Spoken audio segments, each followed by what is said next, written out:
Sports. We are Black Horse. We are MC.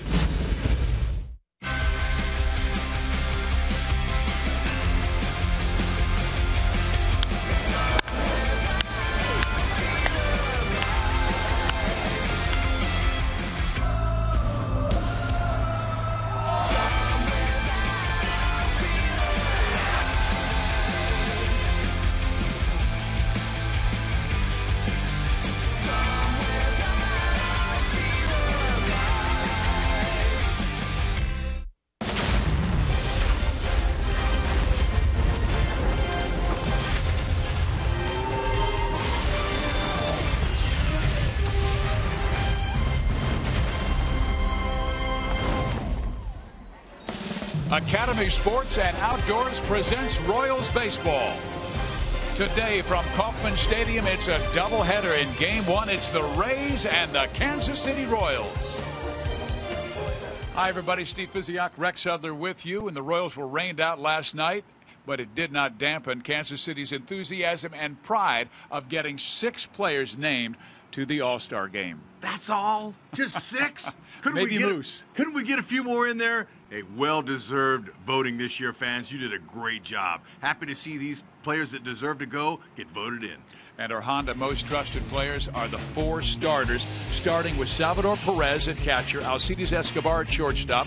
Then you have Alex Gordon playing left field. Lorenzo Cain will play right field because Trout will be in center. Doesn't matter. They're all out there, and they're going to make a difference for Ned Yost in the American League. Look, this game means something. Unlike any of the other sports in their all-star games, this game is really something. Look at our guys. Royal blue sprinkled all over it, and look at the pin. You'll find them to win. That means Wade Davis and Kelvin Herrera, but how about the guys we have going? Lorenzo Cain. He can do it all. It doesn't matter that Trout's in center. Cain, we saw him in right field last season. Salvador Perez, simply the best. Don't throw him a cookie. Escobar, water in the garden in right field. He's using the whole field. He can make every play at shortstop, and you have the Platinum Glove winner. Are you kidding me? The best of the bunch. Looking forward to that day. The Royals went 76 games without a walk-off. Then they've had 2 in their last 3 games. Lorenzo Cain scoring both. Let's keep that momentum going today.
2013. Yes, I said May, when the Royals and the Rays were postponed because of snow. It's like these guys had never seen snow before, certainly not in May. So they were taking the pictures. Last night, it kind of looked like this.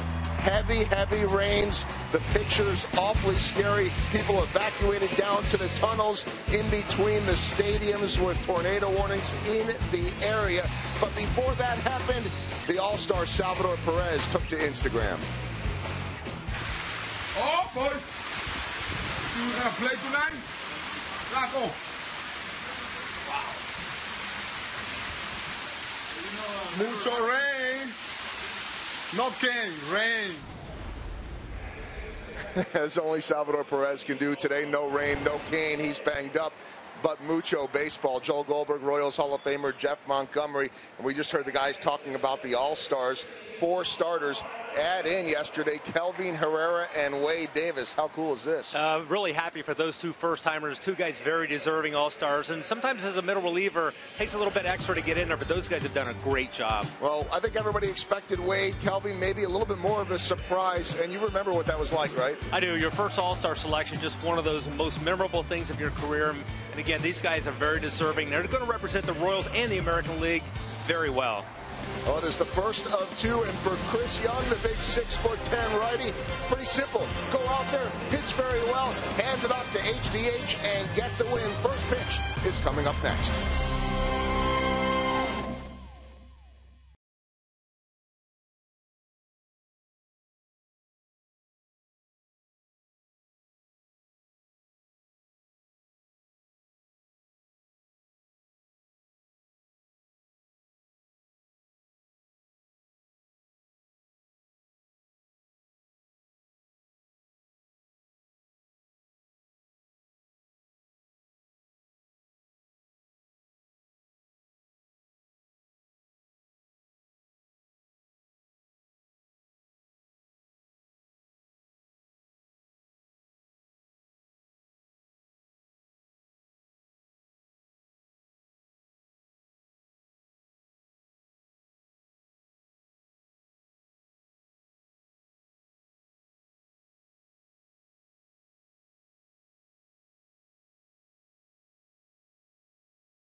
High-speed internet, the U-Verse revolves around you. Call 1-800-PIC-ATT.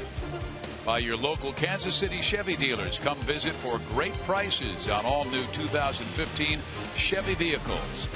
And by Missouri Lottery. Every ticket you play gives back to schools across Missouri. So play it forward with the Missouri Lottery.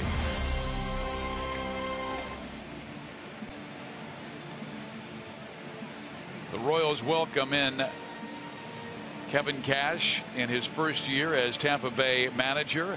And the Rays have the best winning percentage on the road, winning 61% of the time. They are 2 games back of the front-running New York Yankees in the American League East. They were in first place 2 weeks ago. That's going to be anybody's division right there. Flip a coin. Grady Sizemore was picked up by the Rays in late June and inserted into the starting lineup. Joey Butler will go second, and a lot of these guys, even though their numbers are healthy the last 2 weeks, their offense has been struggling. Yeah, they've sputtered along with the Royals. offense, very similar, but you know the Rays have really strong with the heavy pitching. On the mound, Chris Young looking for victory number 8, a solid ERA at 2.64, and he's really dominated right-handed bats, so that's why Cash going with a lot of left-handers in the lineup today. Love that 201 opponent's batting average. That's the 3rd lowest among AL pitchers with at least 270 opponents batting at bats. So he's been really good against both sides, righties and lefties. The Royals in their powder blues that they usually show on Sundays. This is game 1 of a split doubleheader, and the first pitch is in there, strike 1. Well, Grady Sizemore was with the Philadelphia Phillies to start the year and then released and picked up by the Rays. He only has 25 at bats. 0-2. Chris Young, an extreme fly ball pitcher, but when he's really on, he's getting a lot of outs with the pop-ups. Likes to pitch high in the strike zone. Good sliders. He's a fastball slider combination guy. League's only hitting 170 off that slider. He'll mix in a few changeups. Now with 2 strikes on him, Cheslor Cuthbert starting at third base because of Mike Moustakas on bereavement family medical emergency list. Cuthbert moves from third over to the second base side of second, and Escobar stays at short. Stays 1 ball and 2 strikes. The Royals check in at 46-33 with a 4-game lead in the American League Central. Washed out last night, but Minnesota was able to win their game.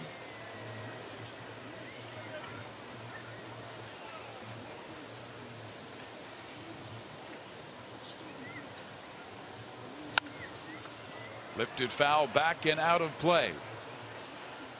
The Rays are the only American League team averaging under 4 runs per game with a winning record. Rex, it all revolves around their pitching.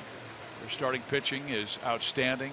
Their bullpen has been really much better than thought of at the beginning of this year. Sizemore with a drive to right field, but Alex Rios is there, and he will make the catch for out number 1.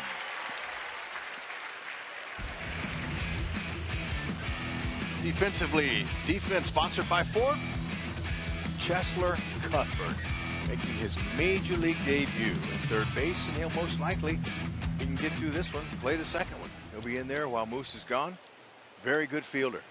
Great hands, good range. He's got a little bit of pop. His big key, slow everything down and just tell yourself it's like any other minor league game you played. We had a chance to see him during spring training, and the Royals moved him around a little bit, playing him at third mainly, but also at first base and second base. A check swing. The appeal, he did not go, and it's a 1-1 count. Young is mainly a fastball slider pitcher, but I noticed the last 3 starts he's been getting back to more of that fastball. It's an effective pitch, especially the deception that comes with the 6'10" pitcher. He's hard to come out of that. Butler, he's a swing and miss guy. He struck out in 17 of his last 28 at bats. You can strike him out. He's aggressive. You can see the matchups there. The slider's been the most effective pitch for Young. There it was there. And popped up to center field. Paulo Orlando played a lot of center field in the minor leagues, not as much in the big leagues, but makes the catch here for out number 2. Yeah, there might be some fans out there wondering, well, we haven't seen Paulo Orlando in center field, and we wonder if he can play it. Well, 15 starts this year in Omaha, but 549 minor league starts in center over his career. Ned Yost told us before the ball game that Lorenzo Cain would not play today. They wanted to give him back-to-back days off of that kind of under the weather hamstring muscle. Boy, he was fabulous in the Minnesota series, scoring both game winners. Oh, they'll miss him for sure. And here is Evan Legora, who is the main weapon offensively in this Tampa Bay lineup. I mean, this is a team that's only 14th in batting at 241, 13th in runs scored. And a swing and a foul off. Stays 0-2. Those late breaking sliders like that after coming off of that high fastball can be really a nice pitch for Young to get the hitters off balance. See, that broke just a little bit, but just enough to miss his barrel. And then he chases the slider down and away. Great pitch by Chris Young, and he gets the Rays in order in the first.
Kansas City Royals in the American League Central by 4 games over Minnesota. The Royals 13 games over 500.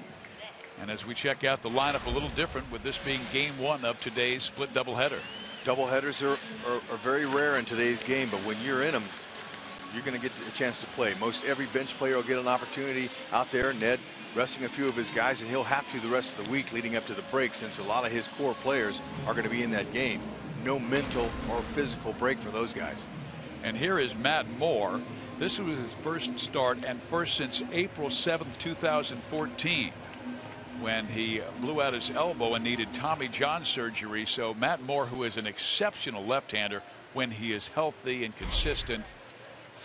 Well, this is just his second start of the year, and Escobar goes after the first pitch, and the All-Star singles to center field. Man, when you could hit the first pitch of the game right back where it came from, watch out. That could be a great sign for Escobar. He'll be in both games most likely. You can have a super day in 2 games and put up some good numbers. You keep your short swing like that. And Moore, he hurt his elbow right on this mound right here. In the 5th inning back on April 7th. Well, here is Moore to face Alex Gordon, who moves up to the 2 spot today. That will give Ned Yost a break in his right-handers. With Kendrys Morales batting from the right side, the switch hitter is in the on-deck circle. Royals really want to press the pedal to the metal early in this game. Get on the board first and never let up. Winning that first game of a doubleheader is really important, because you can't win 2 unless you win the first one. How about that analysis? Breaking ball in there. I speak HUD, so I understand you clearly. Matt Moore, fastball 90 to 93. He'll cut his fastball in on righties. A curve to both righties and lefties, and a changeup he'll like to use to first pitch, especially with runners in scoring position. And there's that breaking ball that sweeps away from the left-handed batter. Moore in the past, when he started out, went with a curve and a slider, but we're seeing more of a slider at this time in his career. Cutter, slider, it's very similar. The cutter doesn't break quite as much as the slider, but he's using all 4. He's throwing to Rene Rivera, the catcher. He's getting the first game here. He's thrown out over 40%. Alex tries to dump one into left. DeJesus comes charging and can't make the play, and Esky read it perfectly. There's only a few steps from second base as Joey Butler made the dive. Joey Butler was playing extremely deep in left field for Alex Gordon. That helped Alex. Now, when he took that swing, you could tell he hit it off the end of the bat. The bat broke and died a hero. He'll take that knock. Like you said, Escobar, who had a play was right in front of him. Good read. Can't exactly go on to third base. If he catches it, it takes you out of a big inning, potentially. And now Kendrys Morales. Breaking ball in there, strike one.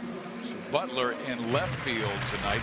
In last night's lineup, DeJesus was in left field, but in game one, they're going to have David play right field and Joey Butler play left. Morales 1 for 2 in his career against Moore. And that was a homer. Don't necessarily need one here. It'd be nice, but this is a lousy single from a guy who's hitting .341 with runners in scoring position. Nice mark. And perhaps you'd love to put a seed of doubt into Matt Moore, just his second start of the year. That bounces in the dirt. Runs away from Rivera. He keeps it in front of him. No advance by Escobar. Rivera must have got his rest last night. He pounced on that before Escobar could advance to third. Good job of keeping it in front. And remember, Matt Moore in only 4 2/3 innings of his last start had 3 wild pitches. Almost a fourth right there. I'm sure the Royals know that, so they'll be looking for breaking balls in the dirt to try to move up on. Chases another in the dirt, so that will even the count at 2 balls and 2 strikes. And you know, that's important to try to move up whenever you feel like you have an opportunity to. Another good block, because Morales has had a hard time this year grounding into double plays. It's 13. Moore trying to keep that ball down to get just that. He wants him to roll over his top hand. It's easier to hit a ground ball. Back up the middle. That's a base hit. Escobar will be held at third.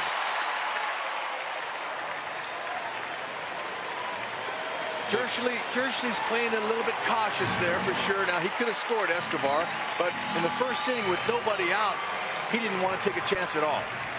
So it's okay to hold him in this situation here, but he definitely would have scored. Morales taking advantage of a mistake by Moore. That ball was sitting up there with a 2-2 count, and that's 2 of the 3 base hits now have hit right back up the middle. Good timing for the hitters. And Kiermaier has a very solid arm, but his throw tailed a little bit, and the first baseman James Lonely had to dive towards third to keep it from going away. And Rex Hudler asked me earlier today, he goes, the Royals don't have any grand slams this year, do they? Well, I'm hoping that can happen. With them loaded up, they're only hitting .229. Here is Hosmer, who had his 6th career walk-off in Sunday's win over Minnesota. First pitch upstairs, ball 1. And Haas said after the game, after that rip where he doubled it to right field and scored Kane from first base, he said that's the type of swing that can get you going again.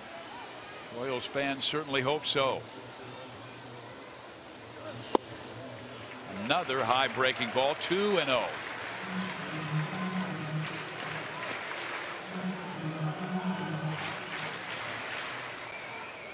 Big opportunity for the Royals offense. They've got to come through with at least 1 run in this situation, at least. He pulls it to the right side, 2-1. Hosmer came through on Sunday afternoon. They've been getting him out. Minnesota had been inside the whole series. You know, finally they missed and the Royals won. Hosmer connected. Beautiful stroke. Got by Hunter out there in right field. See if he can make an early contribution here in this one. And Thompson was only giving up a 176 batting average against versus left-handers. Hosmer tries to jump it to right, but no, it won't carry far enough. And making the catch at second base is Logan Forsythe.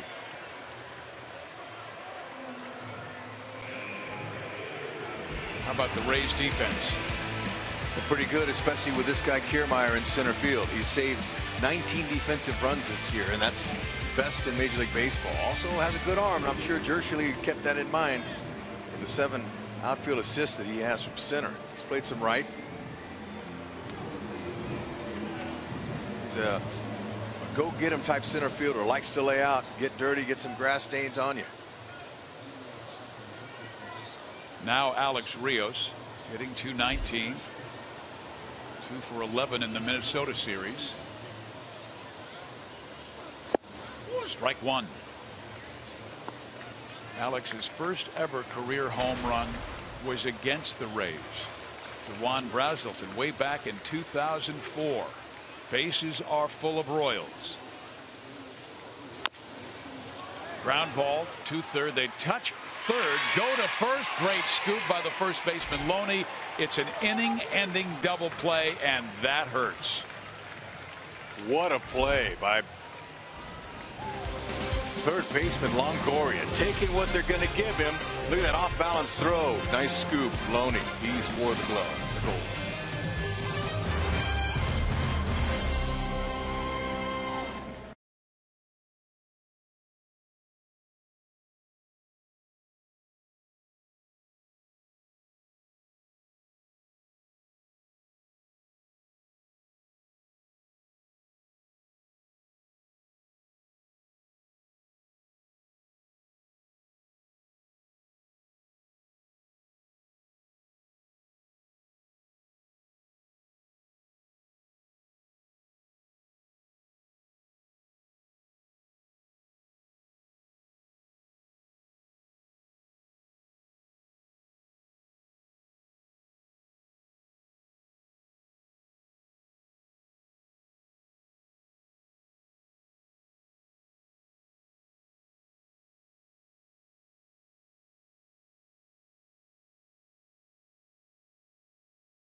To the All-Star game, but your work isn't done yet.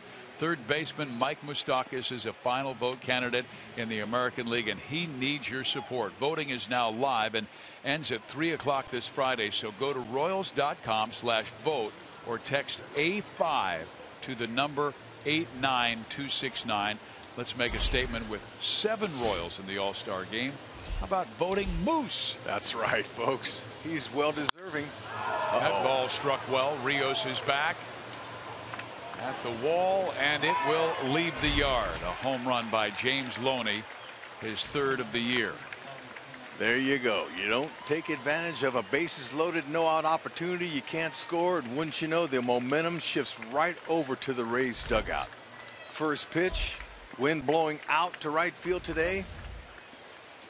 It was a no-doubter.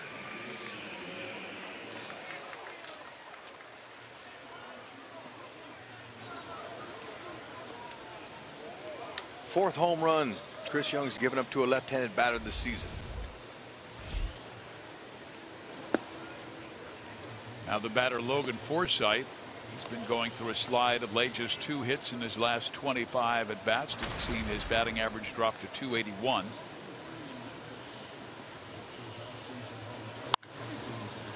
He will pop it up to the right side. Infante. Omar makes the catch, and there's 1 out. Let's take a look at the other candidates that Ned Yost selected for the final All-Star vote. Cespedes from Detroit, Dozier from Minnesota, who had a walk-off last night, Brett Gardner of the Yankees, and of course Mike Moustakas. And Xander Bogaerts playing very well for the Boston Red Sox as well. But Moose, what he was last year to what he is this year, Ned Yost said he has never seen that dramatic a turn from one season to the next by a single ball player. All-stars are really who has a great first half.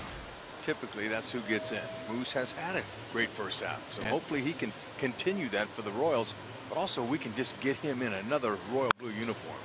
And Moose has been doing it with a heavy heart, obviously not with the team on the bereavement family medical emergency list back home in Southern California. Our thoughts and prayers are with the Moustakas family at this time.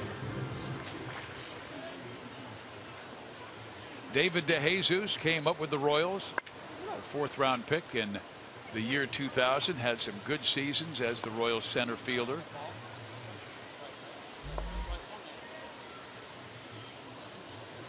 And just a solid player. This is now his 12th big league season.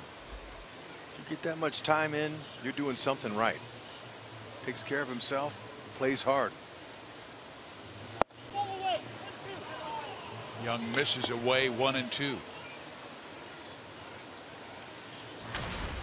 And DeJesus has a very good numbers at the K, hitting .298, but most of those are as a Royal.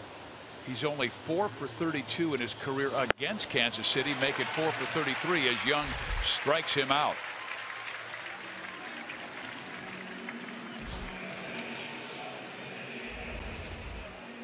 Side of that baseball, he's going to put some nice little spin on it, and that's what makes it break.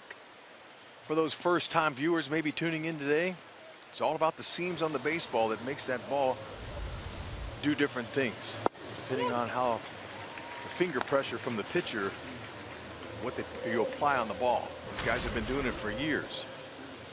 Young, he's a veteran. Here is Jake Elmore, and he'll pop it up into shallow center field. Paulo Orlando comes charging in to make the catch. So after the home run by Loney, the Rays go in order, but still they take the early 1-0 lead on Kansas City.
Strongest fan photo.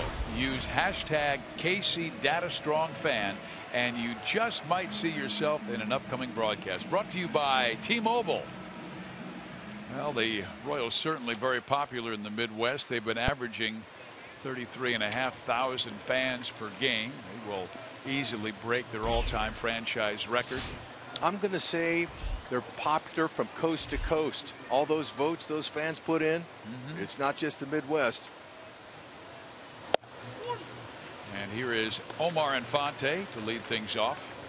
Omar hitting .231. And it goes back to their run in the playoffs last year. I remember when they were playing in the American League Championship Series against the Baltimore Orioles, and a survey was taken. It was the 0-1. Inside, 1 ball, 1 strike, and 47 of the 50 states said they were for the Royals against the Baltimore Orioles. I think those states that were for Baltimore were Maryland, Delaware. And that's a line drive off of Moore, and that will scoot into center field.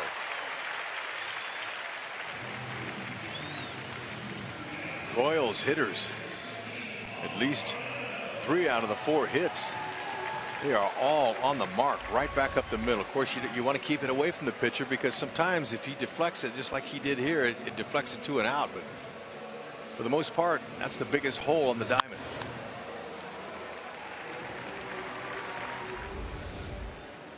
So with Infante at first base, this will bring up Paulo Orlando. We're delighted to have the Brazilian back with the team. He had a fantastic start in April and then sent down to the minor leagues, never complained. The Royals unfortunately had to designate for assignment a terrific guy, Jason Frazier, but Ned Yost thought it was that time where they needed the extra outfielder to give guys rest. It's an important move. And Ned Yost, he knows the heartbeat of his team better than anybody else. Paulo Orlando, he went down on a numbers thing. Sometimes you get caught up in the numbers. It was not based on his performance or lack of. He's good. He keeps the ball in the middle of the field and uses the gaps. Obviously triple speed. A chopper to short, taken care of by the shortstop. They get just one, and Infante is out at second base.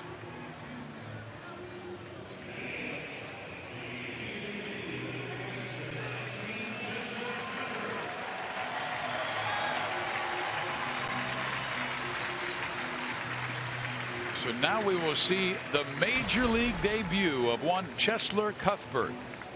He's one of the top prospects in the organization, just 22 years of age, out of Nicaragua.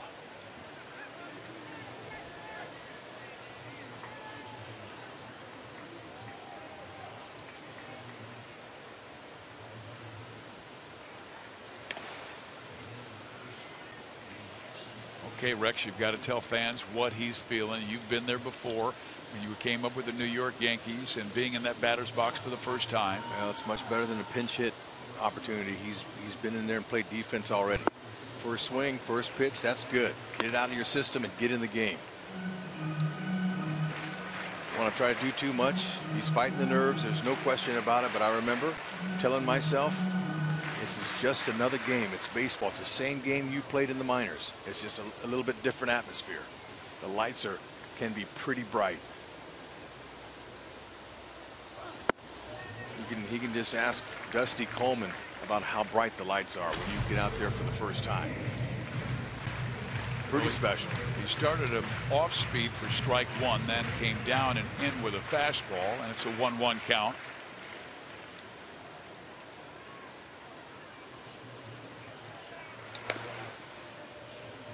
Will Moore and Rivera be a difficult combination to steal on? They will, because by using the slide step, Matt Moore, he gets the ball home quickly. So, and all the Rays in the whole series, all these pitchers are well trained on the running game.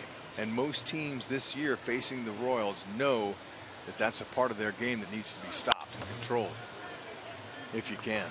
And you do that by hold times, not letting the runner get a quick jump, and also how quickly you can get the ball home. Cheslor Cuthbert from Corn Island, Nicaragua, population 7,429. Got to believe this kid has a nice future in the big leagues, Fizz. He's got all the tools. Very good defender, got some pop at bat. Good athlete. He's one of only 3 Nicaraguans playing in the major leagues. J.C. Ramirez of Arizona, Erasmo Ramirez with the Rays, who he was talking to before the ball game.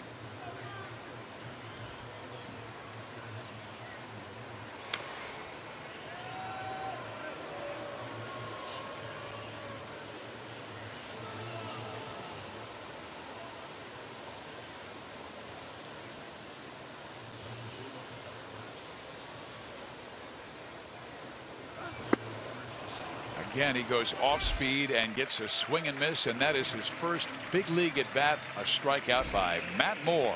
You know, Moore knew, along with Rene Rivera, the catcher, that, he's a young guy. Let's try to test him out of the box. We don't have to give him a strike unless he makes us. And there it was. He said he had confidence in getting that changeup down low out of the zone.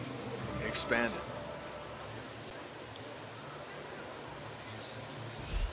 So now the batter is Drew Butera. Drove in a run on Sunday. Got the start over Salvador Perez.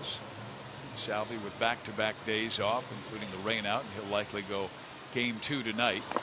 And that comes inside and drills Drew Butera. So moving into scoring position is Paulo Orlando, and the batter will be Alcides Escobar.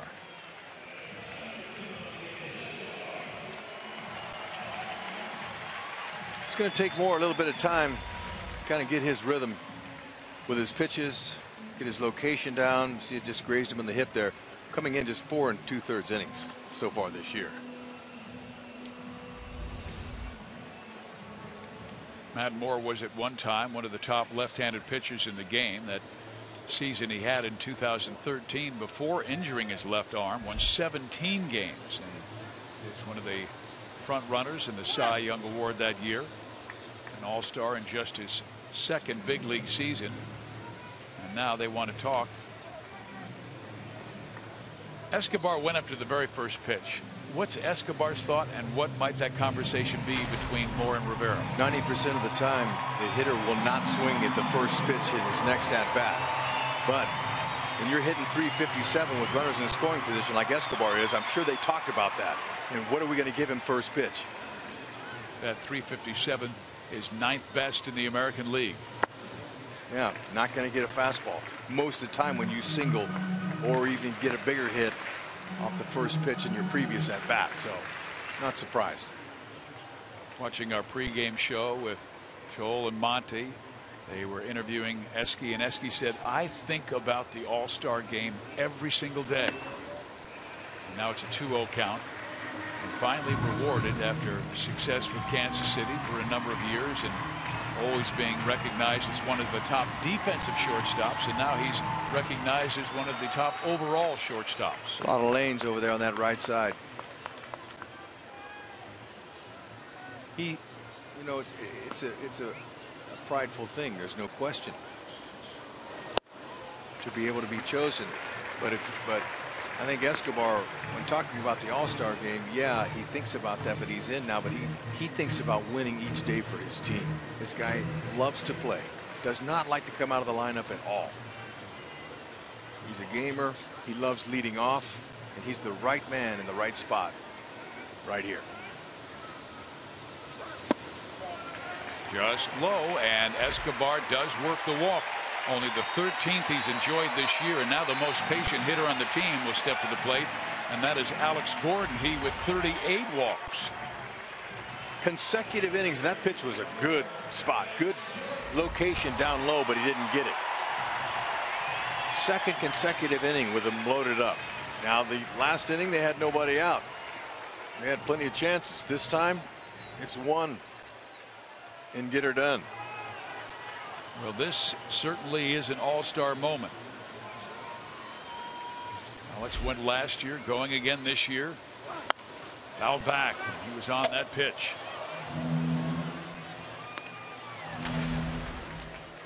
Alex 1 for 4 with him loaded up this year.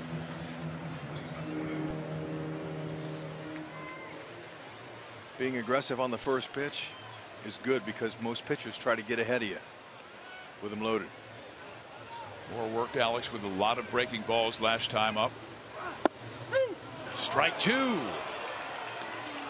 Gordo thought it was a bit high.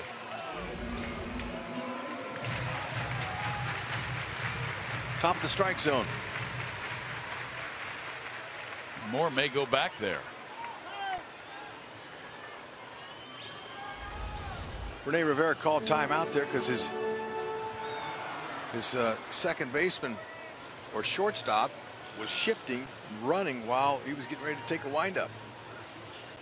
Yeah, he was on the second base side, then moved to the shortstop side. Now he's back on the second base side. And they did test him upstairs with a 94-mile-an-hour fastball. Gordo didn't bite.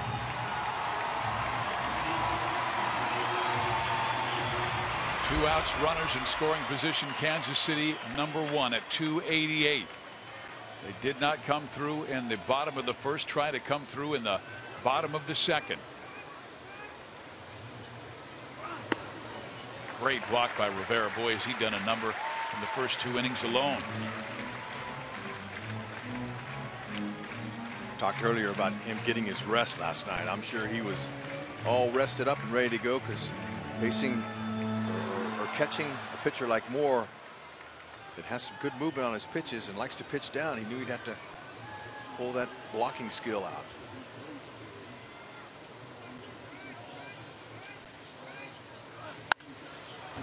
Out of play.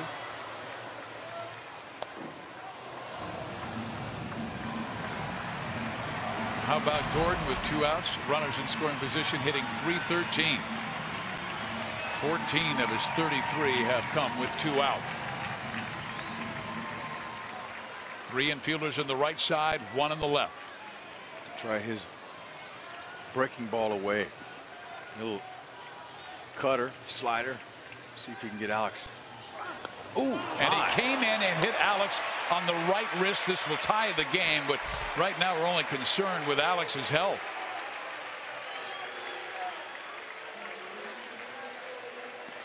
Head athletic trainer Nick Kenny immediately out there, along with Ned Yost. Alex must have been thinking what I was thinking. Breaking ball away, so he didn't have a chance to get out of the way of that. It looked like it hit him right on the elbow. Or maybe it looked like they're talking about his wrist area, forearm. We'll have to see it again, but Moore having some command issues.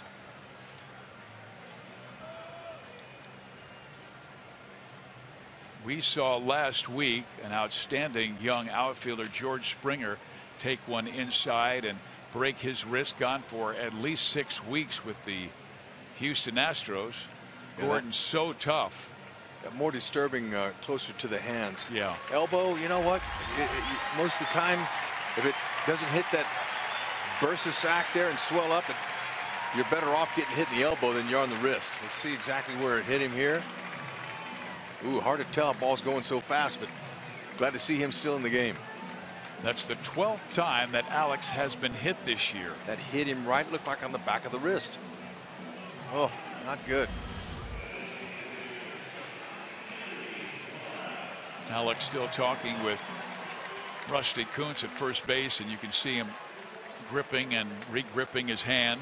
And when you're thinking with 2 strikes and bases loaded about protecting the plate, you're thinking more breaking ball away. He couldn't get out of the way inside.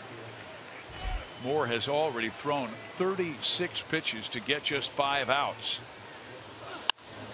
And there is a flare to right center field. Will it drop? Yes, it will. 2 runs will score, and the Royals are in front 3-1.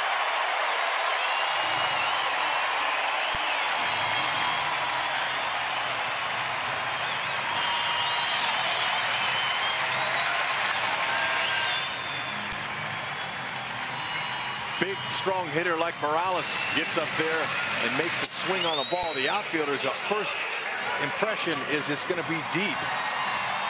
But when you don't hit it solid, you're going to have to. It's jammed him. It came on, got him on the inside part of the bat, down low towards the hands, and so that takes a lot off of the ball and is able to drop in there for 2 more ribbies from Morales. Clutch hit right there. And this is the time they want to get to Matt Moore. Kevin Kiermaier, we've seen make remarkable catches this year. Was there a miscommunication between center and right? No, I don't think any of the fielders believed they could catch it, so I don't think anything was said. Here is Hosmer.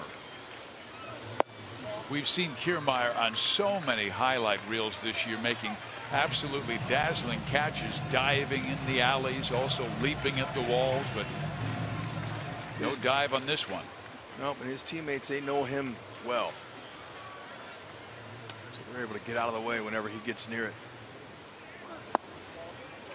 A 2-0 count to Hosmer. He had a 2-0 count his first time up with the bases loaded. Then Moore worked it back to 2-1 before he got him on a flare to the second baseman. Might try to pitch Haas backwards. This is a fastball situation here. Fastball looks decent. 2-seam sinker, 4-seamer. But he might go to the curve. In the air, center field. Kiermaier waits, makes the catch, but the Royals do get to Matt Moore in the second inning, and Kendrys Morales with the big hit. 2 more RBIs for the big guy. He now has 54 this year. Yeah. Bam bam.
In our University of Kansas hospital injury report, Lorenzo been dealing with that hamstring issue lately. They've been really trying to maintain it, give him proper days off. Retweaked it again, scoring that winning run on the walk-off on Sunday. And so he is not expected to play, guys, in either one of these contests, trying to keep him in the short term playing on a regular basis versus having him to go on the DL and sit for a while. So they'll maintain this one, be very careful with it, and hope that they can get him back out there soon. And that's one of the reasons, as we see the first pitch line out there, of why they brought up Paulo Orlando, to have that extra outfield depth. And we just saw it there with Alex Gordon getting hit by a pitch. Got to make sure that they've got enough outfielders and keeping everyone healthy. Thanks, Joel. Better believe it. Managers have to monitor their players and their conditions, and that hamstring is a lion muscle. I'm telling you, it'll tell you one day after a couple days rest, boy, I'm good to go. When you get out of bed, you get to the ballpark, find out it lied to you. It still hurts. Those linger. With 1 out, Rene Rivera is the batter. Not much of a batting average, and he will swing and miss a lot. He has struck out 56 times this year. He is known for their defense. Occasionally he'll run into one, and he does have 4 home runs, but a 169 batting average is too low. Chris Young does an excellent job of pitching in all 4 quadrants of that strike zone, especially that upper half. He gets a lot of pop-ups, and so far he's gotten some guys to fly out in this one. And he dominates right-handers. A 157 batting average against by right-handers is the best in all of Major League Baseball. And he proves it again with a swing and a miss of Rene Rivera. Strikeout number 3 by Chris. Now, he will tell you he is only human, Chris Young. He's going to make a mistake like all pitchers do. He only made 1 today so far, and it was on the inner half to Loney. And he'll tell you that. But look, when you have good defense, not afraid to pitch to it, and you trust your offense to get those big hits. Royals 276 as a team. With runners in scoring position, that's in the top 5 in the American League. And Chris didn't make many mistakes in his last start, only gave up 1 run in 5 1/3, but he was opposed by Kyle Gibson, who can't pitch much better, and beat him 2-0. Once again, with the first strike across to #1 batter Grady Sizemore, the Royals send Cuthbert to the right side. Leave Escobar alone at short. And the reason that most teams that we watch that have the dramatic shifts move the third baseman over to the second base side is because the shortstop has better skills. He has quicker feet. He can get to those pop-ups in left field when a guy's behind the ball. Sizemore skies it to right. Rios broke back, now comes in. Speaking of pop-ups, there you go. Stay hot, Chris Young. Way to go.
Human being.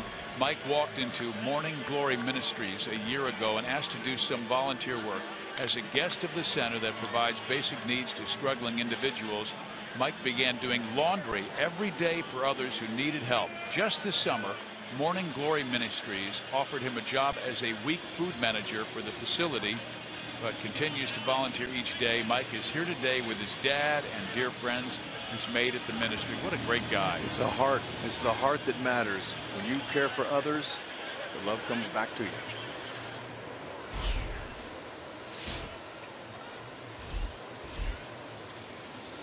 Alex Rios will lead off the third inning, and he pushes it foul, the wind blowing out that way, so it easily makes it into the seat.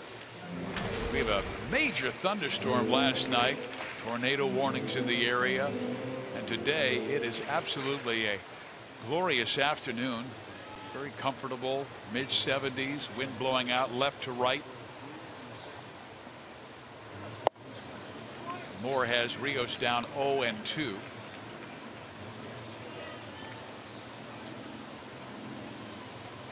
Alex still trying to get his timing down after missing 7 weeks of the season. He grounds this one down the line.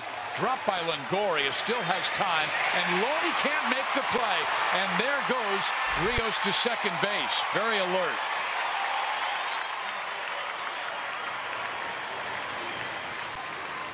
It will be a single and an E on Longoria. Longoria is extremely gifted as far as his footwork and his arm are concerned. So he's not afraid to throw off balance like this. He did in the double play in the first inning. Watch him. He dropped it once, and then he made the throw. Loney has good hands. I mentioned that Loney has won a Gold Glove. He has not. He's come close a few years, but Longoria's won 2. As a matter of fact, I thought Loney was the cheap competition for Hosmer last year when Eric won. Third straight inning, the Royals have had their leadoff man on. Here's Infante with a line out to the first baseman Loney, and Rios did not freeze. He was gone too far from second base towards third, and a line out into a double play. One of the first things base coaches will tell you, freeze on the line. Now he looked like he hesitated a second, but he went ahead and took 2 steps towards third. That's too late. Got to see that ball down and through. Two solid ABs by Infante. One a single, now one a line out. And here is the batter, Paulo Orlando. Reached on a fielder's choice, scored the tying run.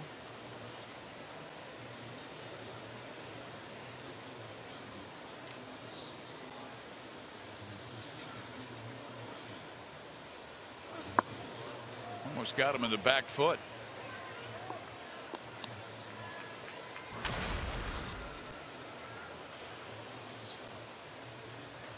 Paulo had that incredible beginning to 2015 when he finally made it to the big leagues after 9 years in the minor leagues and had 5 triples in his first 7 games.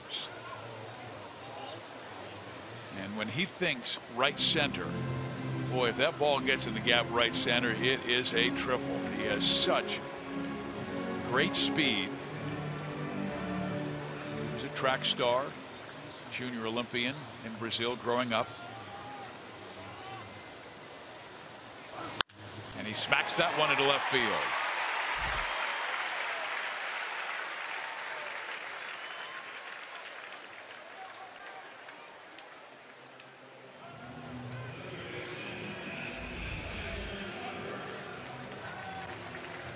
They're getting on Matt Moore's fastball right now, Hud, and that's why his secondary pitch is so important to him. Yep, you would think that he could move that ball around the zone a little bit more, change of speeds, and he does that, but you know, his fastball's been right over the middle of the plate. Now Cuthbert's second big league at bat. It's not, he's over, it looks to me like he's overthrowing his two-seam sinker, and it's making it straight, it's flattening out. A chopper. There's the first major league hit for Chusler Cuthbert. Congratulations, young man.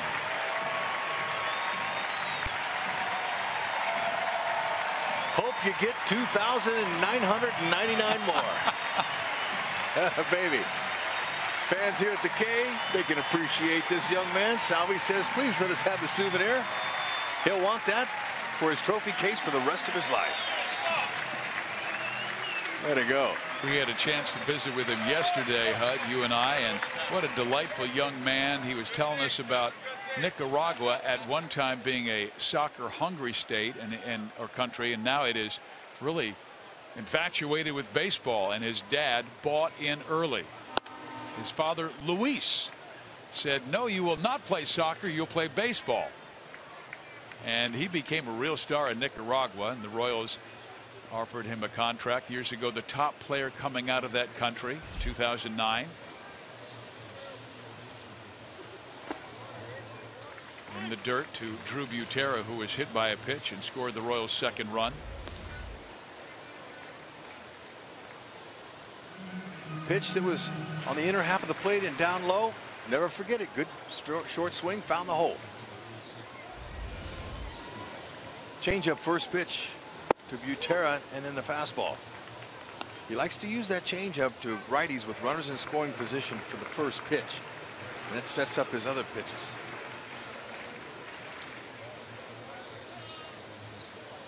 Pretty much straight up. Butera had a good rip.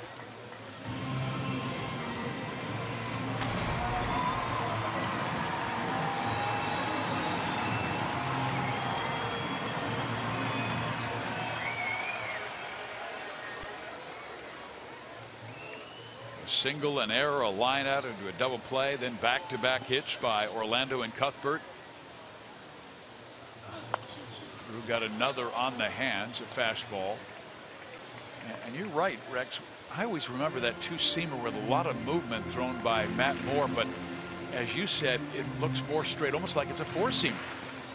And you know, he's just trying to find himself. He just threw barely over 4 innings in his first time back from Tommy John, so he's trying to figure some things out. I'm sure that Kevin Cash, his manager, wasn't expecting him to just deal.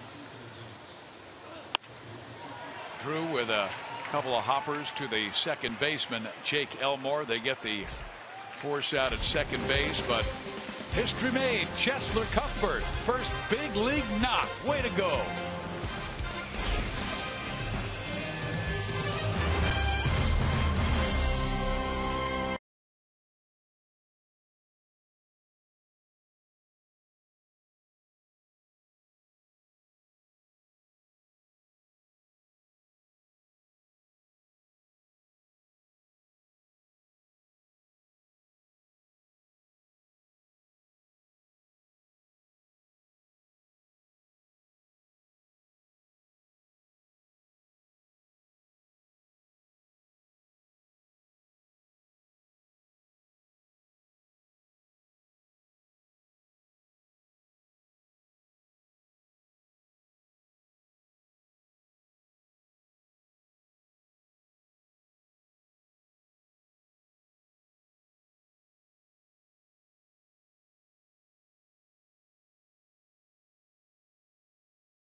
The Royals lead at Kauffman Stadium 3-1. Cheslor Cuthbert with his first major league hit. Now Steve Physiok along with Rex Hudler. And we're joined by dear friend Bruce Chen, guest analyst this week on Fox Sports Kansas City. Bruce, great to have you with us. And I wanted to ask you about your evaluation of Chris Young. Here's a veteran pitcher who looks pretty sharp in the first 3 innings. Oh, he's looking great. He's exactly what the Royals need. He's going out there attacking the hitters. He's getting ahead. He's using not throwing a lot of pitches, and he only had made 1 pitch, and it was an 0 count, and there's nothing you can do about it. Well, here is Chris ready for his 4th inning of work to face Joey Butler, Evan Longoria, and James Loney. Look at the flyouts. He's a fly ball pitcher. Bruce, you were a fly ball pitcher. Now, you know that the opponents that are facing you know you're going to throw high fastballs. Do you worry about leaving anything down lower in their hitting zone, or do you just go ahead and throw it up there with conviction? No, you go out there and throw it with conviction. Obviously, I'm a fly ball pitcher, or I was a fly ball pitcher. There's nothing else I can do. So I'd rather pitch to my strength, and he's doing his job. He's pitching to his strength. He knows he's a fly ball pitcher. He's a big ballpark, and he has really good outfielders that can catch for him. So he's doing a tremendous job of using his strength and his defense. And I remember you getting strike 1, and it would command the at-bat, and Chris Young's doing the same thing. Oh, definitely. Strike 1 helps out tremendously. Instead of you being defensively, it makes you being aggressive, and it sets the tone for everything else. The hitter cannot get comfortable, and he has to hit your pitch. Chris Young right now with a 2-2 count on Joey Butler, who's been going through a rough time of late. And then he'll try and drop one to right center field, and will do so successfully, but Young had him off balance.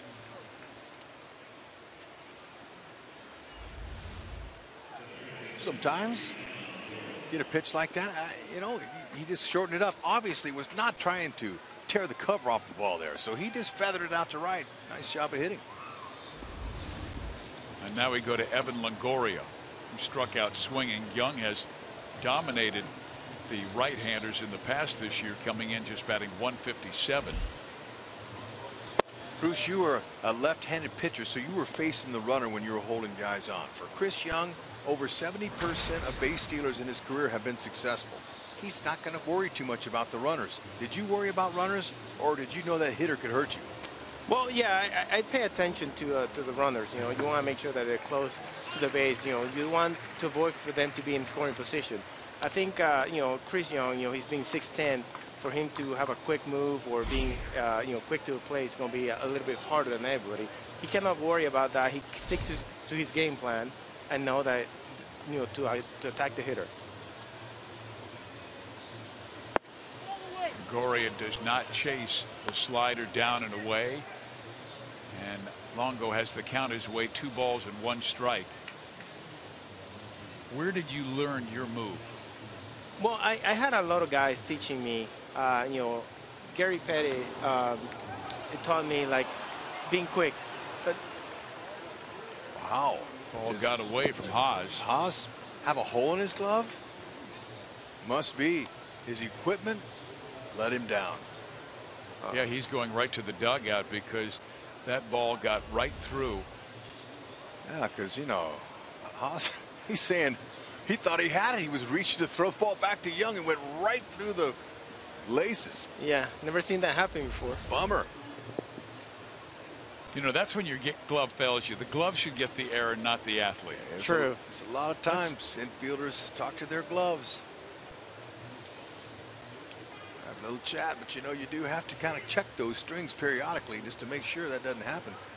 Hopefully that run doesn't score. And Hud was a player, when I broadcast his games, who would have conversations with his glove. Amongst many other objects that are on the field. And Bruce, I just want you to know the glove was a very good listener. Okay, Haas found him one that he hopes is going to work. There you go. Only his 2nd error this year, but really you can't blame Eric. Meantime, Joey Butler moves to second base. The count is 2-1 on Longoria. 2-2.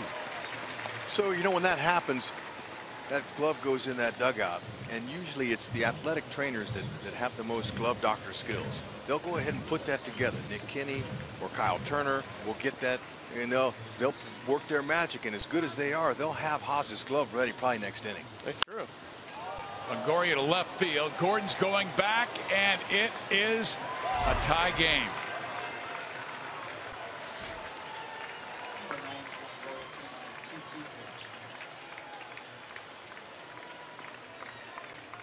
So Young has given up 2 home runs, 1 to James Loney, now 1 to Evan Longoria.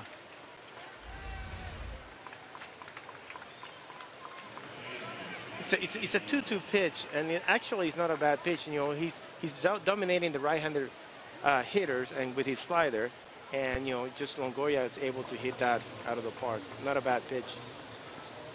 Yeah, even though right-handers were only batting 157 against him, that is now the 5th home run by a right-hander against Young. And now the left-handed bat of James Loney. He hit the first pitch he saw for a home run, so we're back even, 3-3.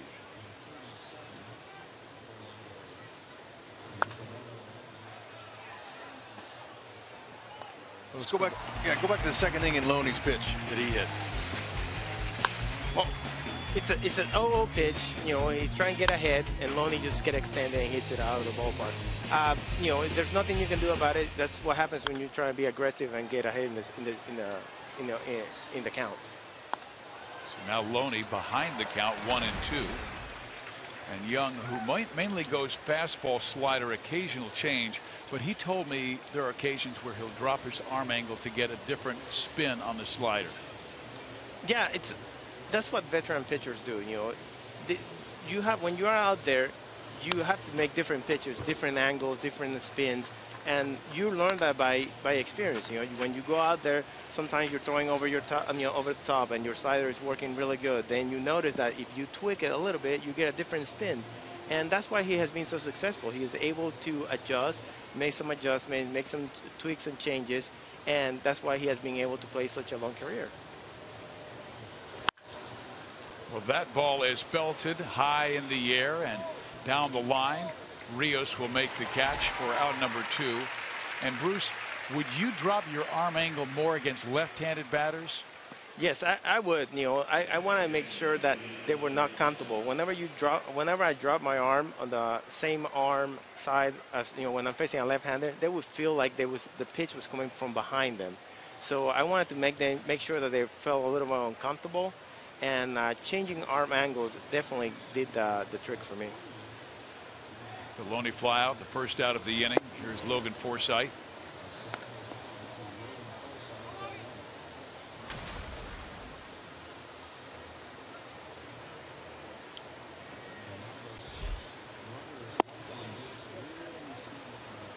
Now a 2-0 count to Forsythe, who popped up to second base for the first out of the second inning.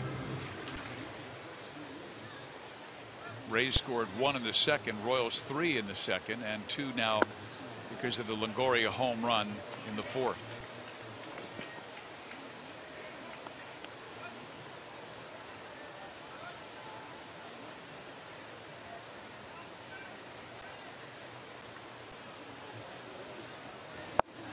A strike in there, 3-1. And we've seen times where Chris Young has made a pitch and gets a pop up or a fly out, and a batter will slam his bat down. And there's ball 4, first walk issued by Chris Young.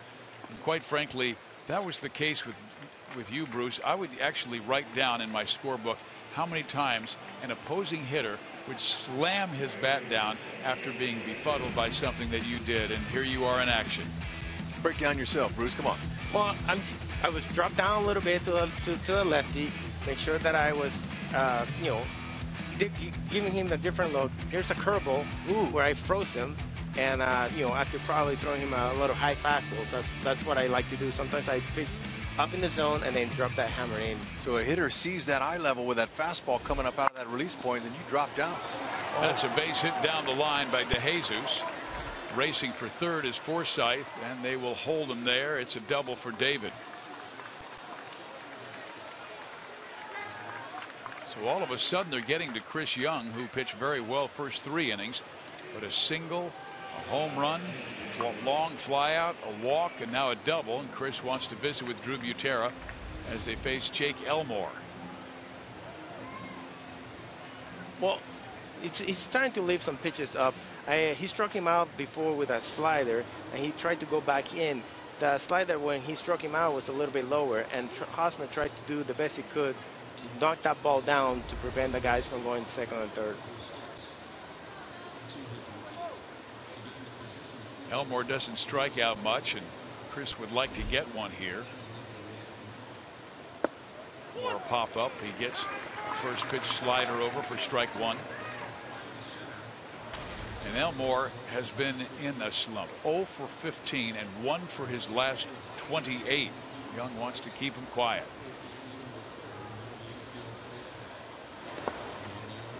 Blocked by Drew. Yeah, it was. Butera's got very good catching skills, blocking skills, good throwing. The Rays hitting just .223 with runners in scoring position as a team, and Elmore .229.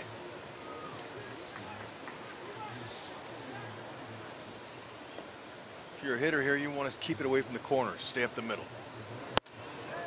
2-1.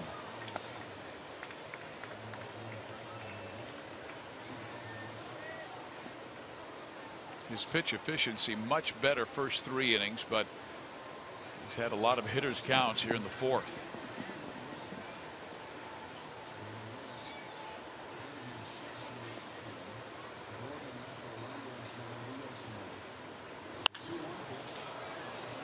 Orlando racing back. He will make the catch. Tagging at third is Forsythe. The throw will go to third, and Tampa Bay takes a 4-3 lead over Kansas City on the sac fly.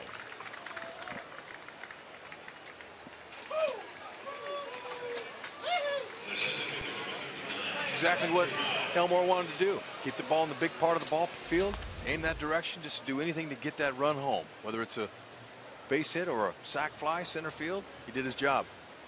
He did exactly what you said, stay up the middle, and he brought the run in.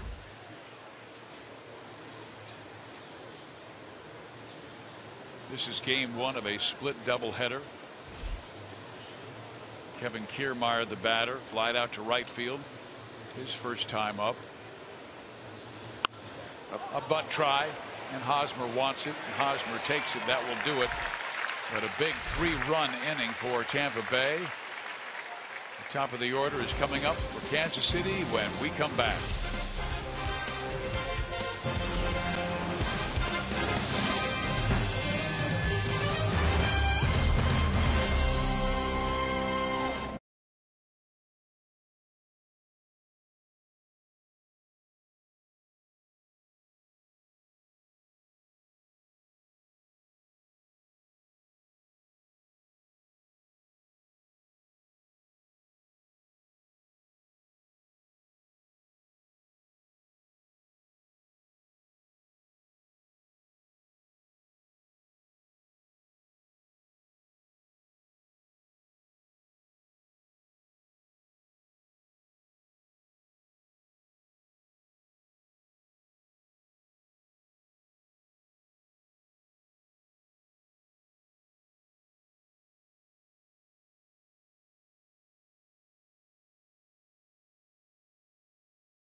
Bread. Avoid the lines. Order online with rapid pickup at delivery.panerabread.com.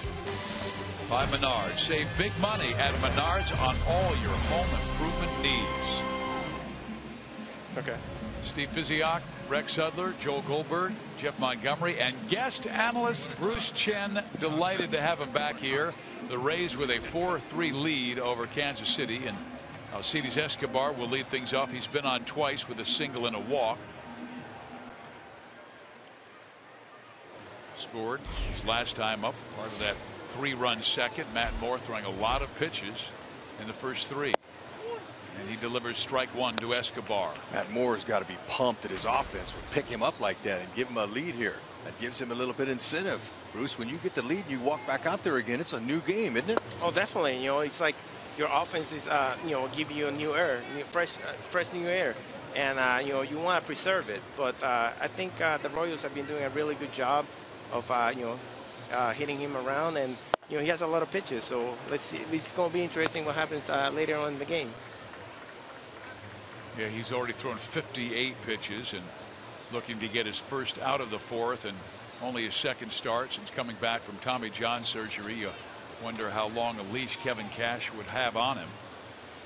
A grounder, too short. Elmore has it. Long throw, just in time, 1 out. Bruce, I've got to ask you, because you went through the Tommy John surgery. What's it like for Matt Moore? What does he have right now, and what is the last to come? Well, right now what he has is that his arm feels great. Before when he needed Tommy John surgery, his arm was hurting, or he popped it, he heard something, he couldn't pitch. So right now his arm feels good. What he doesn't have is his velocity. He doesn't have his stuff. He doesn't have a good feeling. He doesn't have the command and the consistency because he hasn't been pitching, in competitive atmosphere for a long time. So that's the last thing that comes. Usually people tell you, okay, you can pitch after 12 months. Yeah, you can pitch, but you're not going to be how you were until like 16, 18 months after the surgery. And that's what he's going through right now. He's having to pitch when it's the middle of the season, when everyone is hot, everybody has seen a lot of pitches, and now he has to make his adjustments and try to get in shape so he can pitch at this high level. So what will Chris Medlin go through? Because the Royals were looking at Chris maybe after the All-Star break, but he's right now down in the minor leagues. Well, it's going to be the same thing. He's going to come at the middle of the season. He has been pitching in the minors, but there's nothing like pitching here in the big leagues. You can pitch to some minor leaguers, but when you come here to the big leagues, this is the real deal. This is second Tommy John. They're taking it easy. He also realizes that, it might be difficult because he has been out for extended periods of time, and it's going to be a little bit more difficult for him to get the consistency rather than a guy like Matt Moore that he has only had 1 Tommy John surgery and he's coming back, after 12 months. Matt Moore suffered that injury on April 7th of 2014. Gordon checks his swing, and one that rolls foul. And as we take a look at it, it was here in Kansas City at the K when he blew out his elbow. Yeah, there was something going on, I think, even before that. And look at him. He's starting to shake his elbow. He's still trying to pitch with it. Yeah. Well, that's the same thing that happened to me. When I blew on my elbow, I felt like a little burning sensation in my elbow, and I knew something wasn't right. But the competitive spirit is to go out there and see if you can go out there and pitch again. And, after a couple of pitches, I say, you know what, I can't do it anymore, and that's what happened to Matt, too. What pitch did you hurt your arm on? It was on a fastball. I remember clearly, I let it go, and as soon as I let it go. Gordon with a drive deep to right field, and this game is back even. Home run for Alex.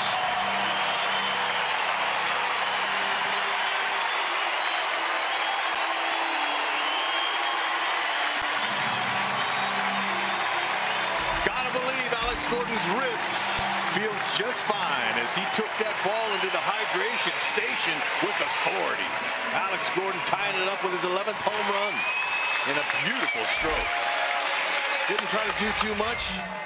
The home runs we've seen from Alex are really flawless. Beautiful swing, nice and easy. Wasn't anything rough about that one. He's the Gordinator. And did you see the sign it hit off of? It hit off the Pepsi Max sign, and his son's name is Max. Way to go, Alex. Way to think about your family.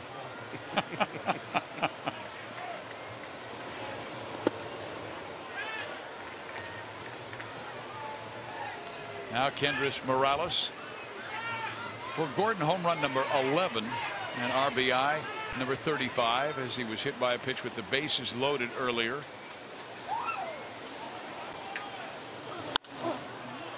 Morales sends it to right center field. David DeJesus with the catch for out number 2.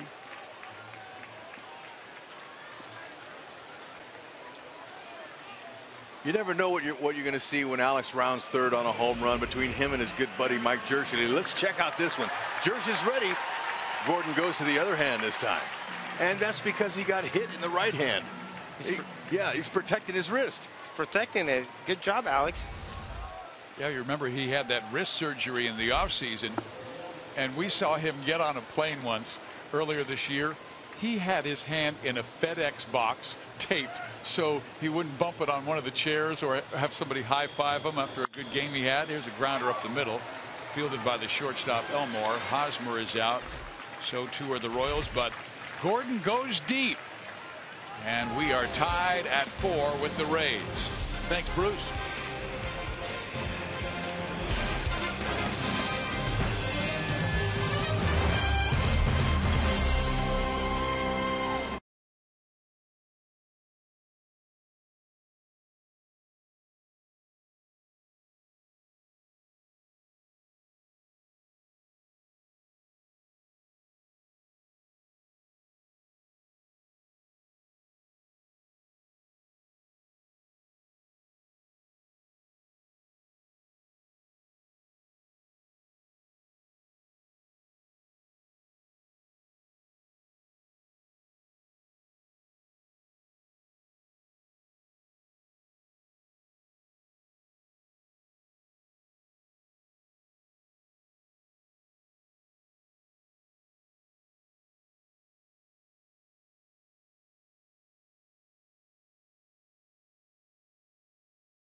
One would be a hit by pitch, one the home run. Last night it was Brian Dozier, knew it right off of the bat with the walk-off.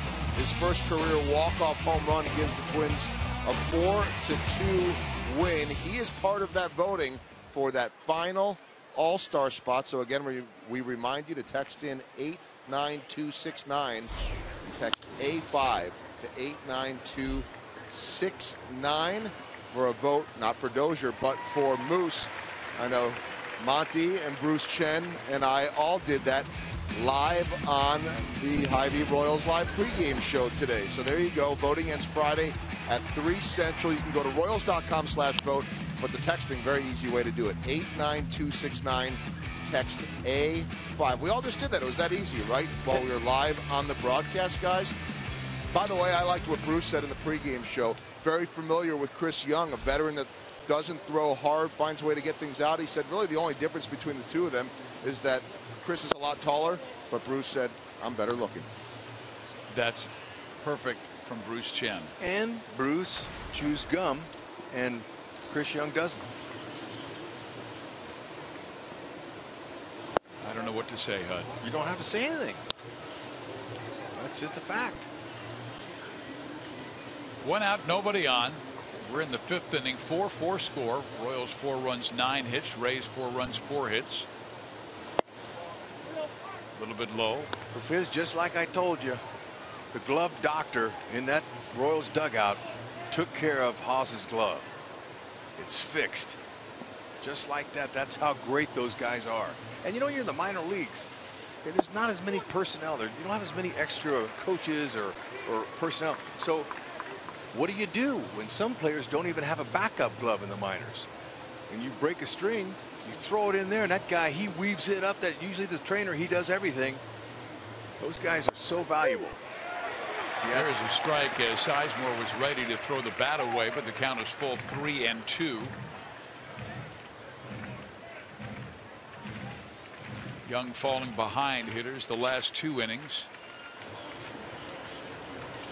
And Sizemore waves at the fastball almost as if it looked like a changeup. I mean, he was really fooled.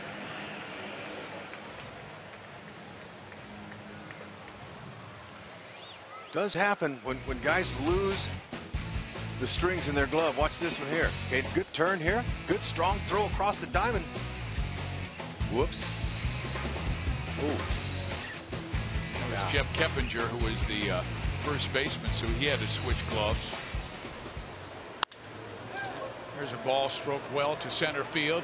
Orlando, nice running catch.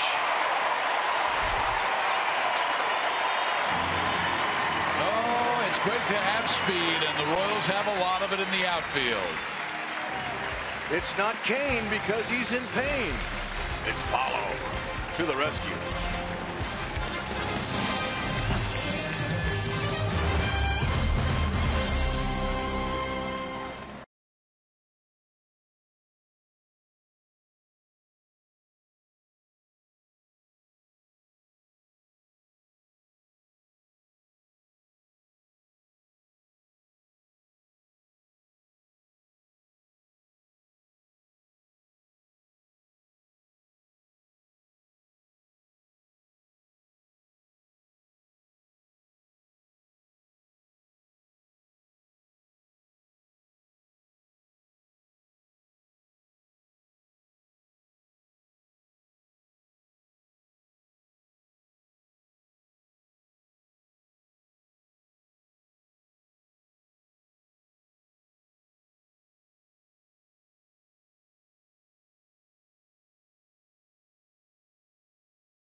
Auction during our broadcast of the Royals-Jays game this Friday. The Royals Charities broadcast auction gives viewers the opportunity to bid on unique ballpark experiences, one-of-a-kind items, or purchase an exclusive Royals ticket package. The auction begins at 6:30 that night during the Hy-Vee Royals live pregame show and continues throughout the telecast. For more information, visit royals.com/broadcast auction.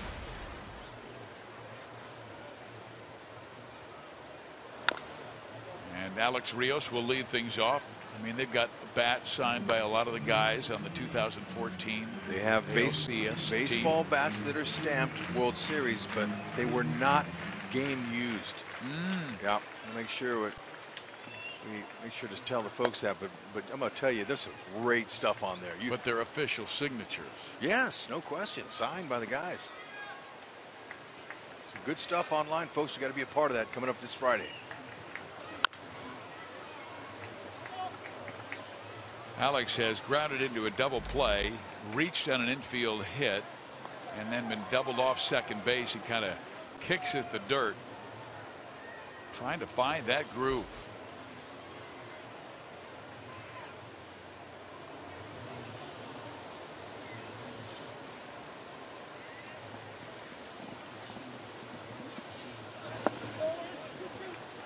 Two balls, two strikes.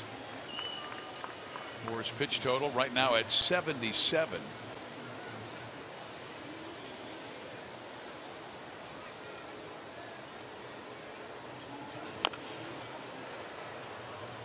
Ouch.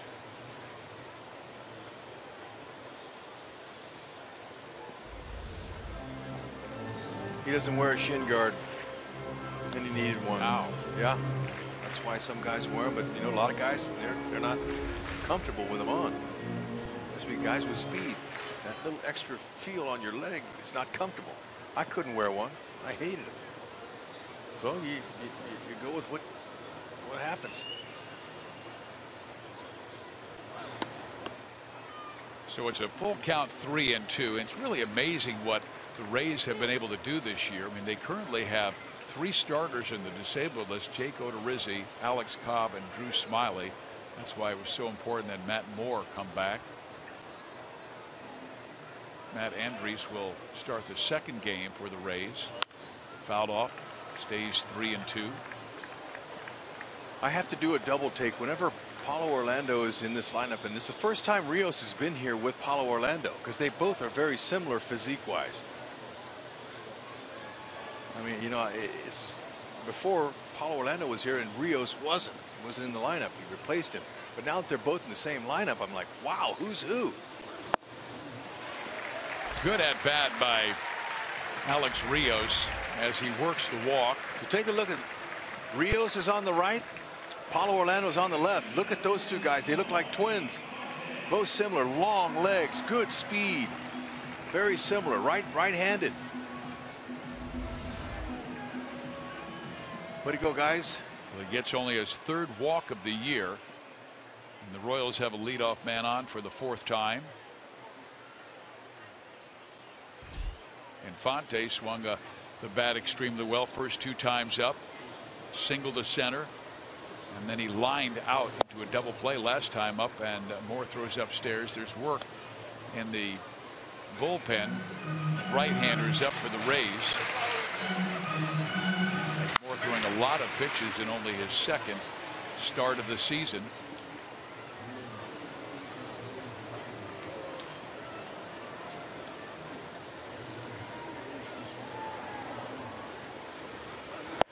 Infante showed a bunt.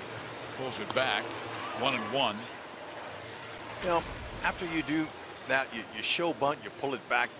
Sometimes that next pitch, the pitcher thinks you're going to throw another fastball. With the 3rd baseman Longoria crashing in, it opens up a good lane. You look to pull something down that line. Longoria starting to creep in a little bit, even with the bag.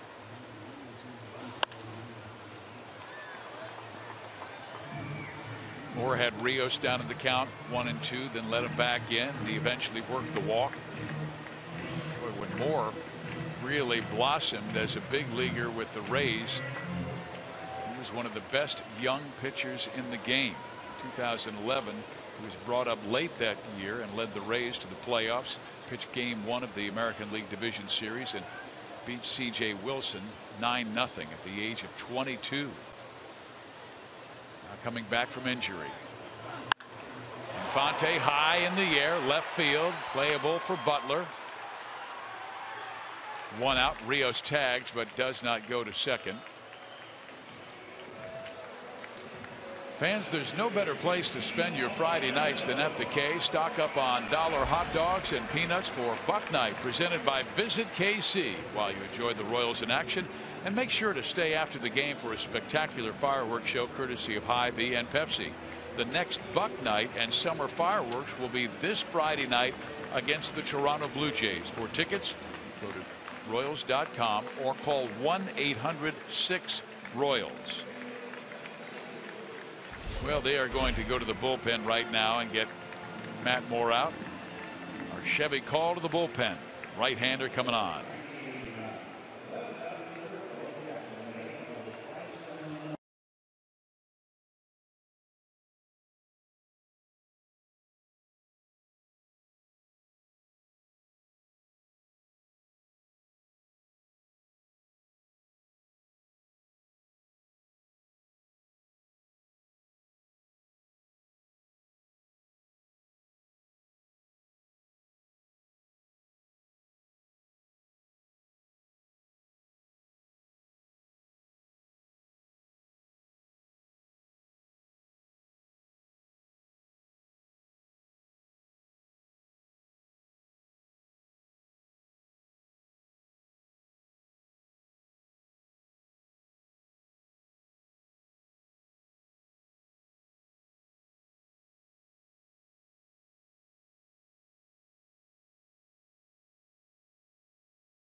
Run Derby crown and master the game millions are playing. Action-packed, insanely fun, and play in great American ballpark, home of the All-Star game with 2015 Home Run Derby participants. Download MLB.com Home Run Derby free on the App Store and Google Play. Well, later tonight, because this is the first of a split doubleheader, we'll have the Rays and Royals again. Volquez against Andres. Coverage starts at 6:30 with Joel and Monty. And Bruce will probably be along as well. Good to have Bruce in town. Here is Steve Geltz to face Paulo Orlando. And Geltz has not pitched that well lately. As a matter of fact, he took the loss on Friday at Yankee Stadium, allowing a walk-off 3-run home run in the 12th inning by Brian McCann. And that was the day going in. The only two teams in baseball who didn't have a walk-off hit were the Royals and Yankees, and both had one that night. Dyson scored Kane with the game winner on Friday for KC, and McCann with the 3-run home run for New York. That was in the 12th inning. Rio's always a threat to go. Good stealer. 4 for 4 this year. And Orlando, he's the kind of guy that you could put a hit and run on with. He makes solid contact. He's facing a guy, Steven Geltz, with a 91 to 95 mile an hour fastball, hard slider, and he's got a split finger. Put some action on. A little hit and run.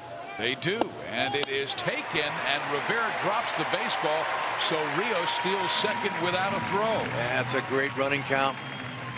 Perfect opportunity there. He got a good jump. Rene Rivera, when he gets a hold of it, he does a pretty good job. He's thrown out 40.5% of runners. That's an excellent mark this year. Just the transfer got him. Why is 0-1 a great running count?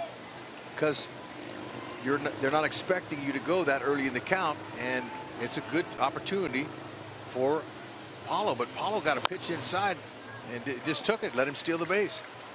It's good to go early.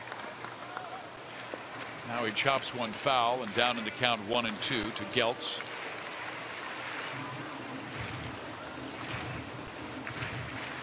The Rays starters have been fantastic. Number 2 ERA is a starting rotation at 3.12. Their bullpen not as strong, 3.88. That's 9th best in the American League.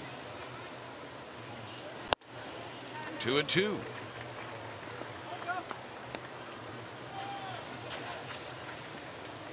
But in the past, I was always impressed the way Joe Madden would mix and match, whether it was his bullpen or his starters on the field. 2 for 7 with runners in scoring position this afternoon so far. Hit to center field. Backing up the center fielder and making the catch is Kevin Kiermaier. The throw to third, and they get Alex Rios. Yeah, you know, he tried, but he went halfway and he got back a little bit too late to tag up. Made the last out at third.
the K. Well, game 2, we've got the HDH t-shirt going to the great relievers of the Royals. On Wednesday, it's student night. Thursday, all you can eat seats. You can't eat the seats, but you can sit down in them and eat all you want. And then Friday's buck night. I mean, you can get $1 hot dogs, $1 peanuts, and then you've got fireworks after the game, Faith and Family Day on Saturday. Just about something every single day or night. Gotta love it. It's one of the reasons fans come to this ballpark to enjoy their Royals, but also when you give them something like that, it says, hey, let's go get one. The Royals 24-15 at home, and we told you earlier, averaging 33,500. Longoria took Chris Young deep first time up, and Chris Young much better with 2 strikes, and he gets 2 across against Longo. Opponent's batting just 135 against him with 2 strikes, and then Longoria goes center field. Orlando will get there and make the catch for out number 1. Our Academy Sports and Outdoors comparison on Young and Moore.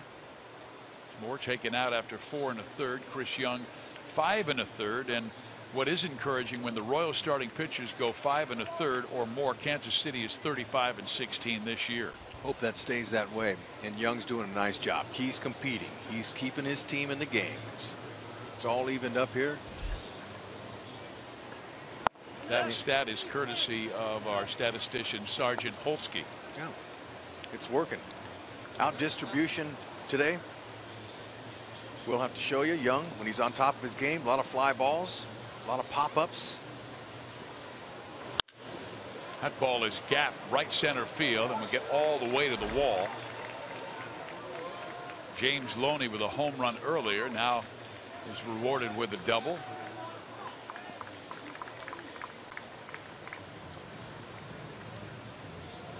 Royals bullpen is quiet now. Young has only thrown 72 pitches in 5 1/3 innings. And there's one belt high right over the middle of the plate. There's a couple balls that Loney didn't miss. Okay, so it's important for hitters, if you're going to be successful, you can't miss those ones that are out over the plate. And so far today, he has not. Young hasn't made many mistakes. He's made 3 maybe, and that's not very many, especially for he doesn't have the ability to blow it by guys. So he really has to command his pitches like that one. He does a good job of that. But there's plate's only so big. He fell behind Logan Forsythe first time up, or his last at bat. And Forsythe walked on a 3-1 count. Tests him upstairs. 1 ball, 1 strike. Forsythe out of Memphis, Tennessee. He was San Diego's first-round pick in 2008 out of Arkansas, and then acquired last year.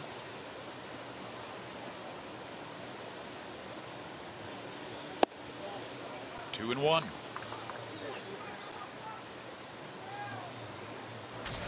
Young is so good with that high fastball. There's the result. 12 fly ball outs. That's his game.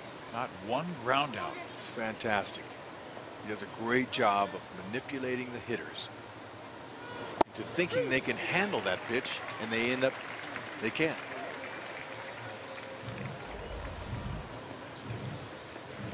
Fastball, slider all day long. That's all you need, especially with the command. And when you think of the 2 tallest pitchers who've had a lot of success at their 6'10" size, Randy Johnson was one, but he came more from the side rather than Young over the top.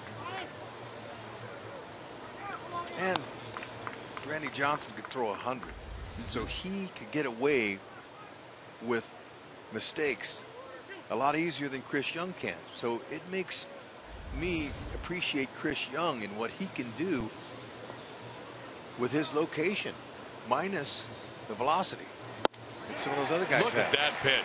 Yeah, it's great. Yeah. Absolutely chewed up Forsythe, who looked like he was looking for something else, and then tried to check his swing and realized he went way too far. That's what happens. You know, you can't guess with Chris Young or you'll lose. The approach you got to have on him is just look for the fastball until you get 2 strikes, and then You just try to be defensive and discipline yourself to lay off of that pitch that's up. So 5 strikeouts, 12 flyouts, not one ground out. And David DeJesus is the batter, and he's going to be a tough out. He doubled his last time up right down the line, and right now Hosmer protecting that line a bit more. Let's go to Joel.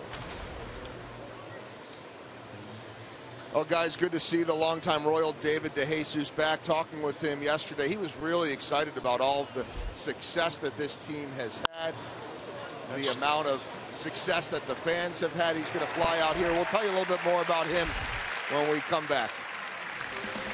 That's usually right. Right when we go to Joel, we got the good luck out.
Spent parts of 8 seasons here, but he has a different look.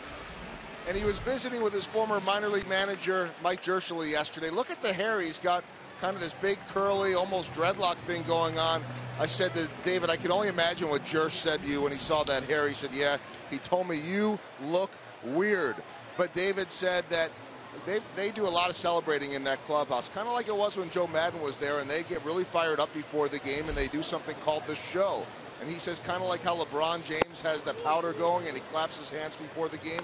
David says he throws 3 cups of water in his hair, flips it back, and gets all of them fired up. So the veteran getting maybe a little bit more weird, I guess, as Jersch would say, in his later years in the big leagues, but still having a great time. It's good to be weird. Well, what's wrong with the little seasoning? Come on, you gotta have a little bit of that in you.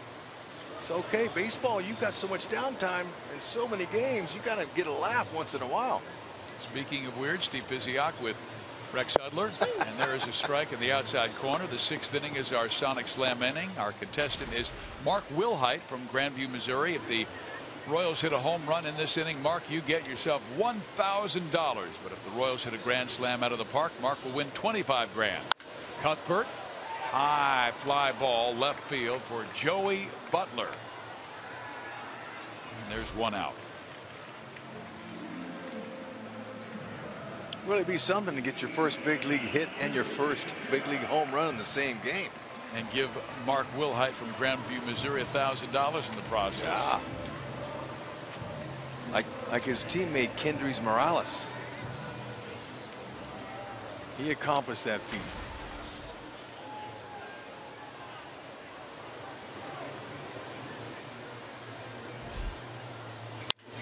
Ground ball short. Jake Elmore. 2 out. Hey fans, Round out your postseason bobblehead collection on Saturday, July 25th with a Giordano Ventura bobblehead. Be one of the first 15,000 fans through the gates to receive a one-of-a-kind item commemorating Ventura's incredible performance in Game 6 of the World Series, courtesy of Fox Sports Kansas City. Then celebrate Hispanic heritage with the Royals during our Viva Los Reales event, featuring a salsa showdown and other festivities happening in the outfield experience. Get your tickets now at Royals.com or by calling 1-800-6-ROYALS. Can't wait to watch that guy pitch again. Giordano Ventura is exciting. You never know what we're going to see. Power fastball. Hopefully he's back and dealing. Escobar takes strike 2 from Geltz. Nobody up in the Royals bullpen, so it appears that Chris Young will be coming back out for the 7th.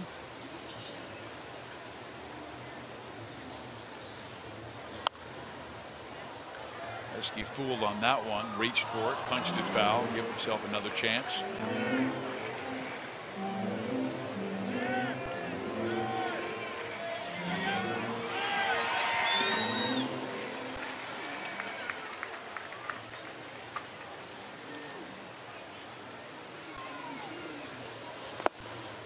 One ball, 2 strikes.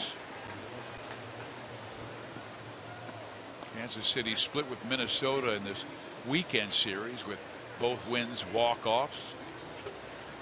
And the last 3 road losses by the Rays have been by walk-off. So they're set. You saying they're setting themselves up for another one? Well, I'm just kind of giving history. 5 total times they've been walked off. Royals didn't have a walk-off for 76 games, and then in the 77th and 79th they got themselves a couple of walk-offs. Kane scored them both.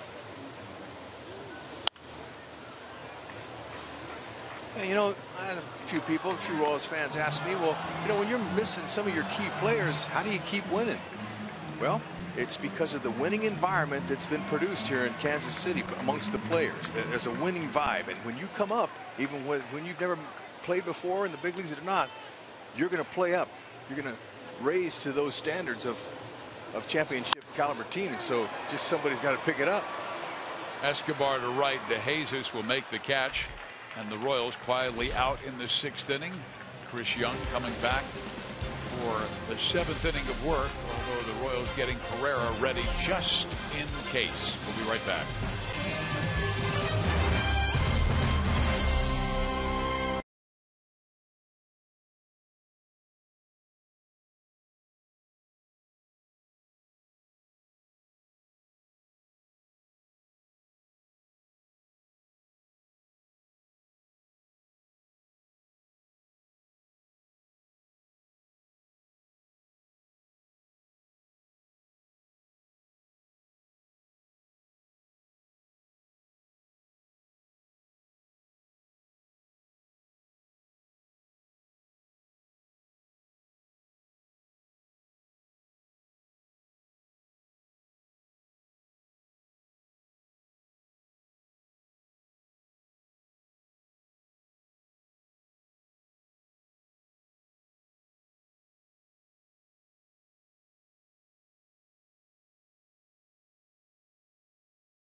Midwest Ford dealers. Visit us at your MidwestFordDealers.com.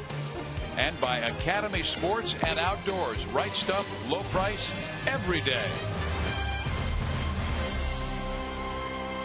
Alex, we're from Lincoln too, and we love you. That, of course, for Alex Gordon, the great Cornhuskers, and the players to watch. Eric Hosmer on our DraftKings. Ike Davis. You can play daily fantasy baseball for free on DraftKings.com with the official daily partner of MLB. Enter promo code BRoyal for free entry. Chris Young staying in the game, got that on the hands of Elmore and quickly in front, 0-2. Jake had the sacrifice fly that knocked in a run in the fourth that broke the fourth, or the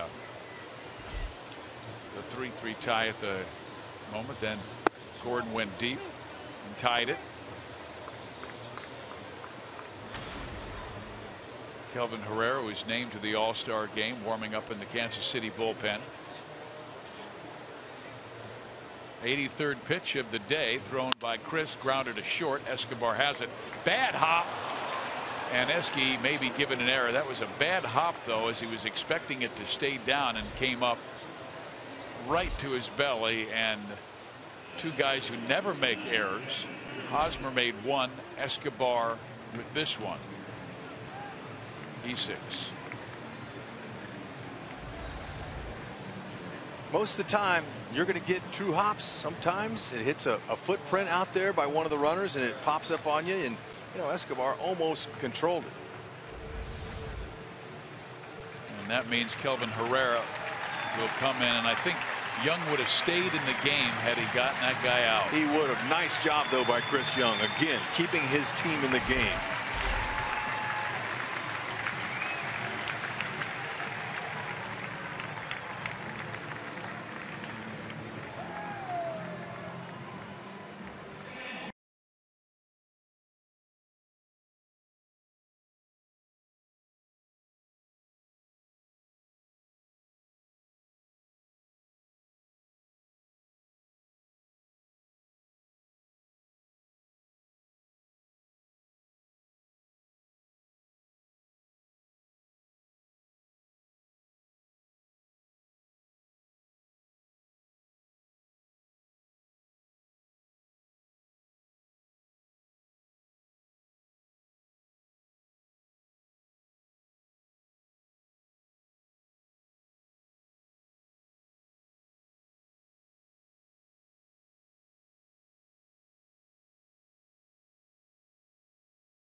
The All-Star game yesterday and then placed the call back home to the Dominican Republic.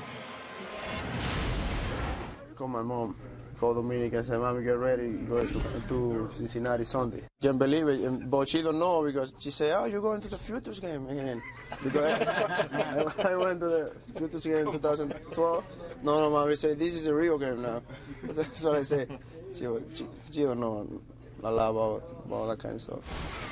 What a special call, as Kelvin called his mom Maria, and he told her the news, guys, and then she was excited, and someone in the background said, what's going on? And she said, Kelvin's going to the Futures game. And that's when he said, no, Mom, I'm going to the real one. He will bring his mom and his brother to Cincinnati. That's a great story, Joel, because he already pitched in the Futures game back in 2011. Here's a bunt try. Butera up with it. Look at this. They almost got the double play. I'll tell you, Drew Butera has a fantastic arm. And this is a reason the Royals stayed with him over Eric Kratz. Heck, Drew has pitched in the big leagues twice, Hud. He's got a nice fastball. He stayed on top.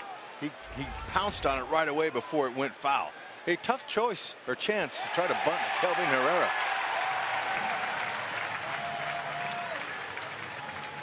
Oh yeah, that's a no-brainer there. They are going to challenge it. Look at two position players throwing the ball 90 miles an hour right over the top, and Escobar, he's able to gather, get out of the way of the sliding runner, and threw another one right across the diamond. Pitchers aren't the only one that have that hair on their throws. Way to go. You know, Drew twice threw in big league games, and the scouts got him at 95 miles an hour with his fastball. Not surprised. Nice job by Haas.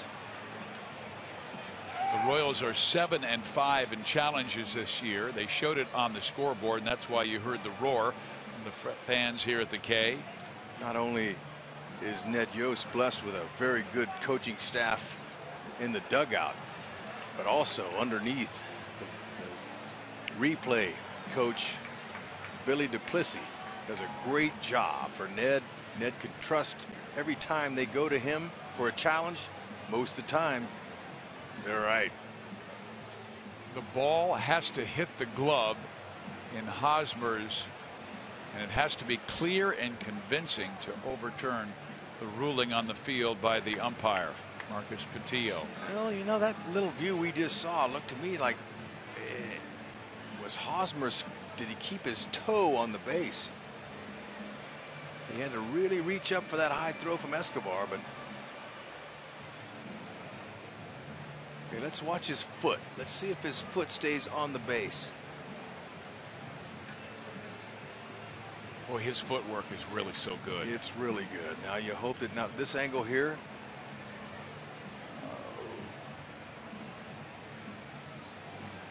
Really hard to tell. That's what they'll look at. The throw beat him. Most definitely the throw beat him. But was it his foot on the base? Butera just pouncing on that baseball and firing a strike to Escobar. They knew Kiermaier runs quickly.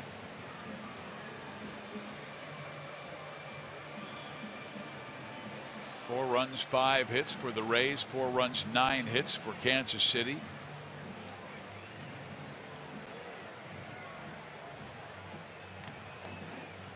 The Royals have won 8 of the last 9 meetings against the Rays in this ballpark.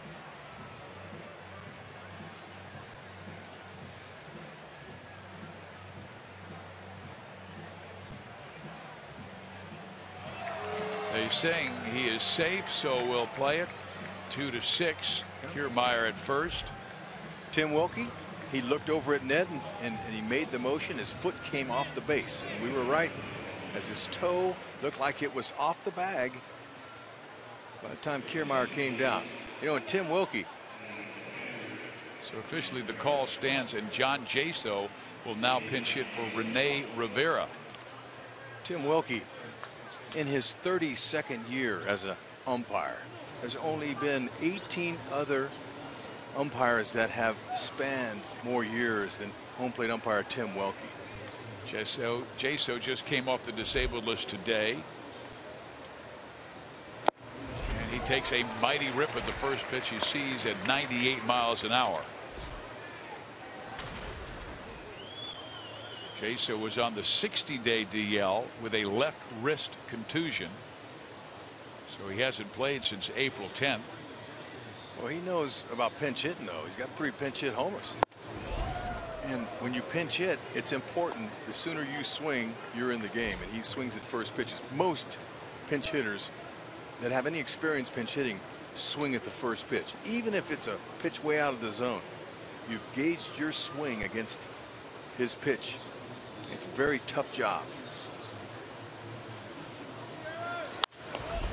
They sent the runner Kiermaier, and Jaso sends it foul. Kiermaier 9 out of 10 in steals.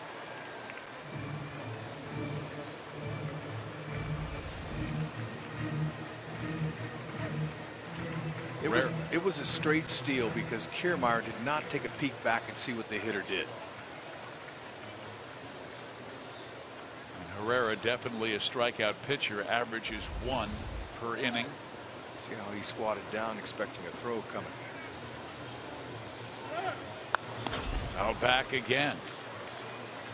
Kiermaier 9 for 10 stealing bases this year. That's good practice there.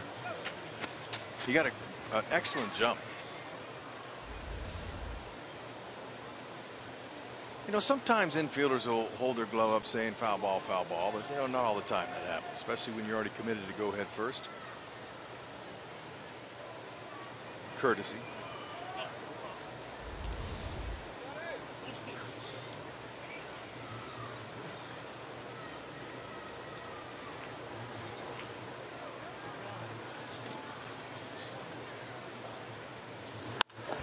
Jaso to left center field. That will drop. And Kiermaier got a great break. The throw to third is not in time. Man, he is swift. Jaso making the most of his pinch hit opportunity, dropping one in out there in front of Alex and Orlando.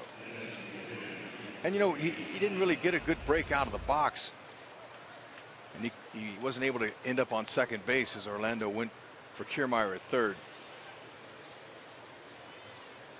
Especially with 1 out, it's a good thing he didn't advance. You want to keep that double play in order. So a big moment in this game. Grady Sizemore, who had a great start to his career, 3-time All-Star, 2008 Silver Slugger, but plagued by so many injuries throughout his career. 7 times on the DL. Ball 1. There's a 100-mile-an-hour fastball. He's got an 88 to 89-mile-an-hour changeup and some occasional breaking balls he'll throw in there. Does the changeup he'd go to try and get the ground out? He can, but you know, wants to keep that fastball down. Changeup sometimes, if it's out over the middle of the plate, it speeds the hitter's bat up, and he could do some damage on that. But Herrera, he's really good with that power fastball. He can get away with mistakes. He can get away with something out over the middle of the plate because of that type of velocity he has.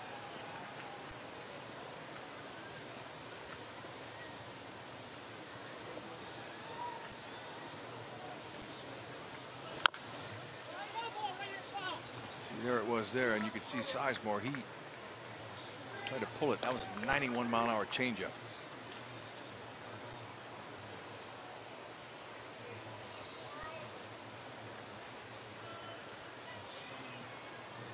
Hosmer holding the runner at first. Cuthbert even with the bag at third. Rios has 2 outfield assists in right. Alex with 3 in left.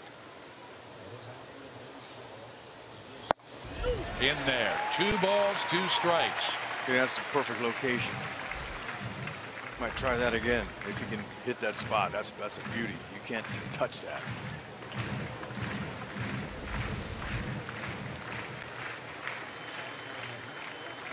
Kiermaier third, Jaso first.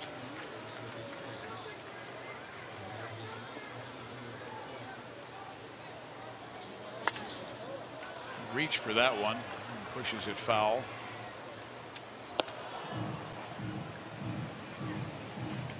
I told you that Grady started the year with the Philadelphia Phillies. Left them hitting .245. He had 3 multi-hit games in his first 7 with the Rays, but 0 for 3 today.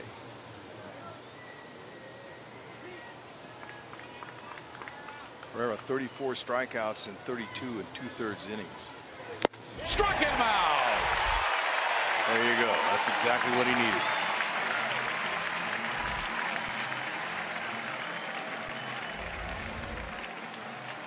Rear back and challenge him. That high fastball at 100. You can't touch it. Best you can do is foul it back.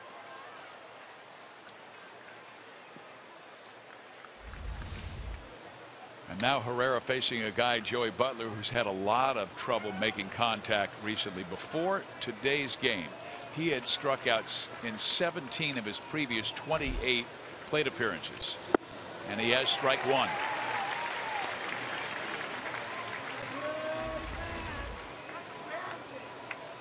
See how he turns the changeup over, keeps it down.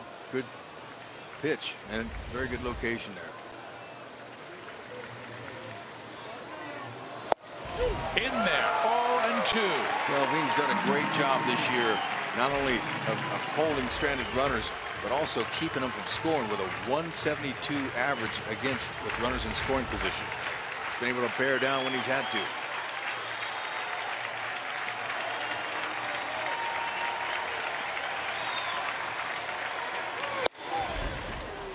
Teased him upstairs at 98. 4-4 game here in the 7th.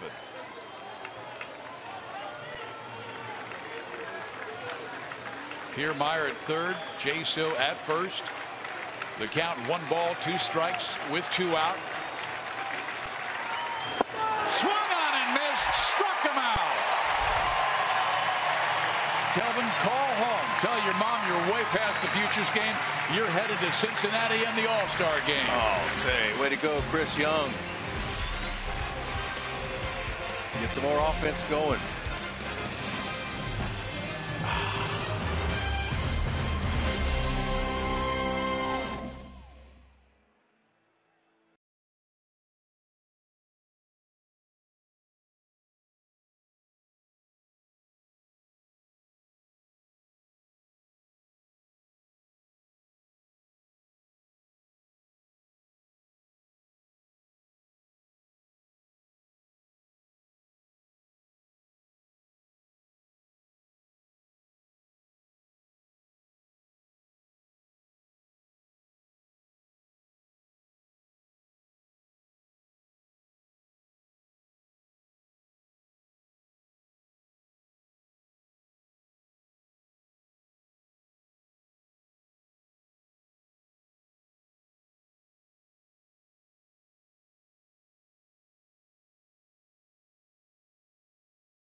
Around the league, and Chicago right now, the Cubs, after losing last night, they're up 7-2 on the Cardinals. Action later on: Baltimore, Minnesota, Toronto, Chicago, and Detroit and Seattle later tonight. Speaking of those two teams, our Mazda game break, late night baseball last night. Nick Castellanos goes up the middle with the bases loaded. The Tigers put themselves in a hole, a rough outing for Alfredo Simon, but he gets the win because of the offensive support.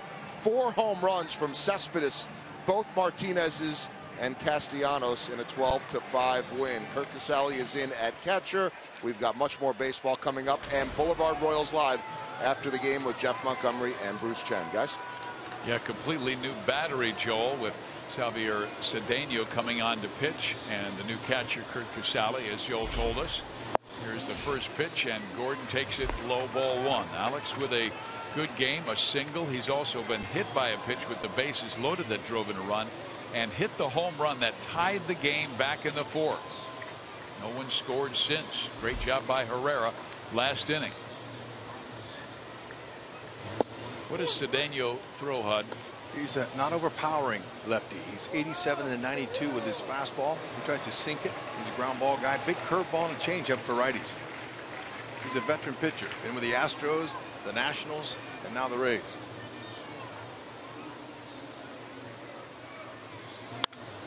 Reaches out and touches it to center field. So Alex right now a perfect 3 for 3 and on base 4 times. I'm glad to see that wrist isn't bothering him after getting hit by that pitch.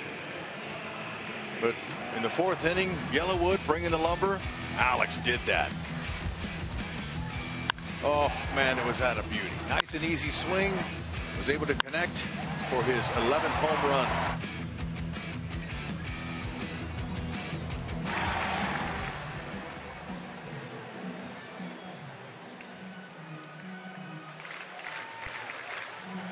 Kendrys Morales got base hits his first 2 times up. A single in the first, a single in the second, broke the 1-1 tie, and he drove in 2. Ball 1 from Cedeno. And since joining the Rays on April 28th, Cedeno leads the major leagues with 33 appearances. 28 of those have been scoreless. You can see where Toyota league leaders are. Morales right now fifth in the American League with runs driven in. 2 today. First 2 pitches from Cedeno are away from Morales. He wants Morales to try to pull it. Now, if he gets him a good inside pitch to pull it on, he might want to go ahead and pull it. But the approach Morales wants to think inside the ball so he doesn't ground into a double play. 2-1. Good breaking ball. It's interesting, Cedeno didn't give in and throw a fastball in a fastball count. No, he knows who he's facing. He read those numbers we just showed you. He is a run producer. He could knock them in, even from first base. Spacious outfield here at Kauffman Stadium. You hit any gap, that'll score anyone from first.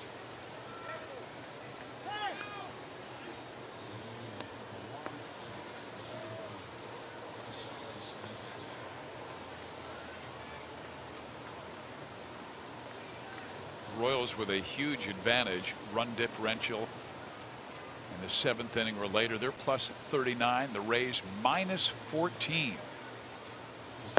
Yeah, the Royals offense have really capitalized on opponents' bullpens. And Rex, I thought the weekend series against Minnesota was an example of their strength, which is confidence. Brian Dozier, after that series, the second baseman for Minnesota, said, we out-hit them, we out-pitched them, we did everything better, and we should have won 3 out of 4 or swept them. But good teams, even when they're not playing their best, find a way to win, and the Royals found a way to win those 2 games on Friday and Sunday. Down low, Morales works the walk, 2 on with nobody out for Eric Hosmer. And vote for the Royals Player of the Month at rallyhouse.com, and you will be entered to win a majestic prize pack from Rally House. Well, Haas did it on Sunday, scoring Kane from first in the bottom of the 9th.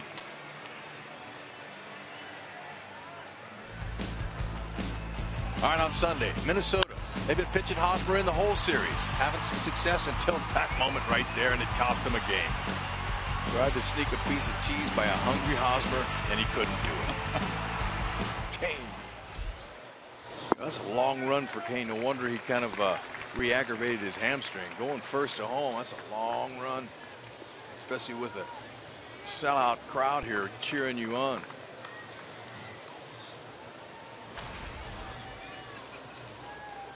Steve Stewart had Lorenzo Cain on his post-game show on radio. It was kind of a funny story. And Hosmer with the bunt, up with it, Cedeno goes to third. That surprised me a little bit why Eric would do that. Well, he's a cleanup hitter. Yeah, I'm a little surprised too. If it works, it's good, but if it doesn't, you wonder. But that's okay. You know what? He took a shot at it. If he bunts it down the third base line, it's a no-brainer. He's able to move the runners over and get it, and kind of a little shock. So they'll bring out a right-hander with nothing but right-handers to follow. Cedeno is out. Unfortunately, so is Alex Gordon at third in a 4-4 game here in the 7th.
Time for you to tweet your strongest fan photo. Use hashtag KCDataStrongFan, and you just might see yourself in an upcoming broadcast. Brought to you by T-Mobile. Steve Physiak, Rex Hudler, Joel Goldberg, Jeff Montgomery, Bruce Chen. On a Tuesday afternoon, game one of a split doubleheader. Alex Rios is the batter, and the new pitcher will be Kevin Jepsen, a guy who has a very good fastball. Yeah, he'll go 92 to 96 with that. He cuts that fastball. That's another good pitch for him. He'll throw an occasional curveball, but mainly fastball cutters coming right at you. Facing Alex Rios, who swings at the first pitch, rolls it back to the mound. They go to second for one, and that's all they'll get.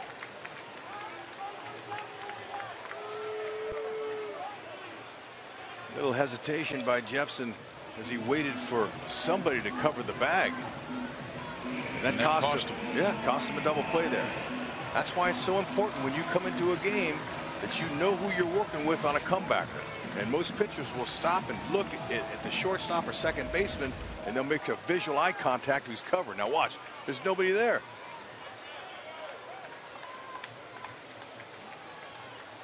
So Jepsen really, he did a good thing. If he just throws it and goes into center field, there's a run. So he at least got the out.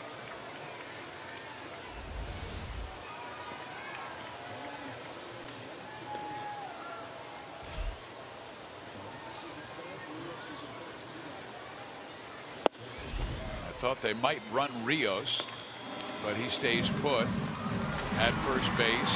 Omar Infante is the batter. Casale is the catcher. He does not have the arm strength of a Rene Rivera. This is the kind of pitcher that Infante likes. He likes good, hard fastballs. 1 ball, 1 strike. And we just showed you his numbers with runners in scoring position. 290 before the game started. Jepsen, coming off one of his worst outings, blew a save on Friday at New York, retired only 1 of the 6 batters he faced.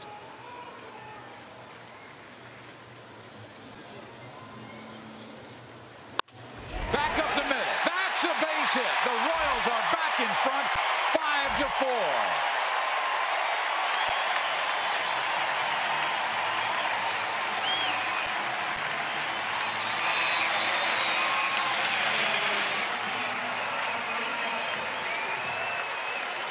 Infante, he knew what was coming, and just like I said, if you give him a fastball over the middle, he's going to take a hack at it and make contact. And he stayed in the middle of the field. Ball got inside on him, but he's able to muscle it out there just in time for the go-ahead run. Ooh, yeah.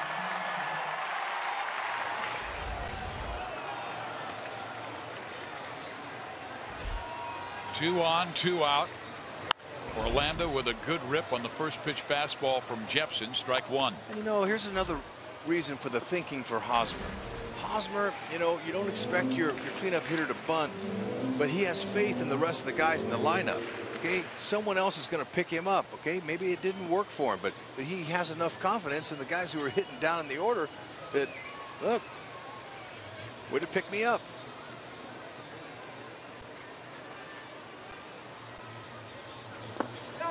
Oh, and 2. Well, he went from a 96-mile-an-hour fastball to an 84-mile-an-hour breaking ball. Yeah, he's got a curve that he'll feature every so often, and there it was. Cutter doesn't break quite as much as you see Wade Davis getting ready.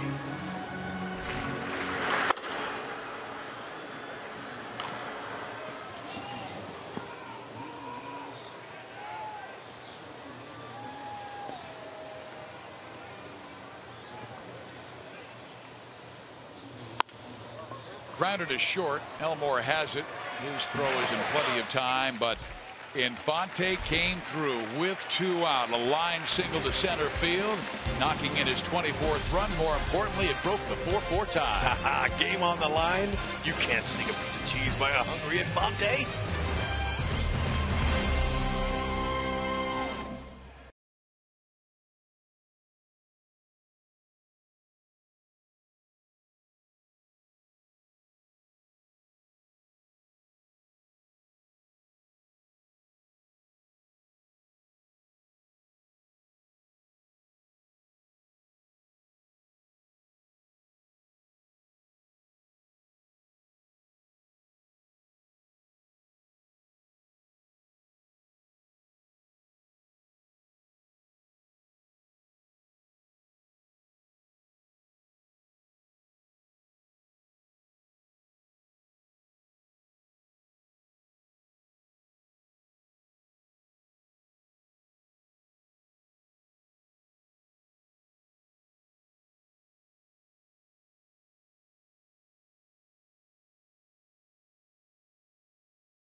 Wade Davis coming out of the bullpen, an all-star and one of the best. The Royals with a 5-4 lead, and Steve Physiak along with Rex Hudler, Joe Goldberg, and of course we have to bring on our all-star reliever in Jeff Montgomery to talk about the job Herrera did at the end of the 7th, and now your expectations of Mr. Davis. Well, phenomenal job by Kelvin Herrera. And anytime you get a Royals bullpen in there in a tie game, this time of the game against the opposition, you feel pretty good about a chance for a Royals victory.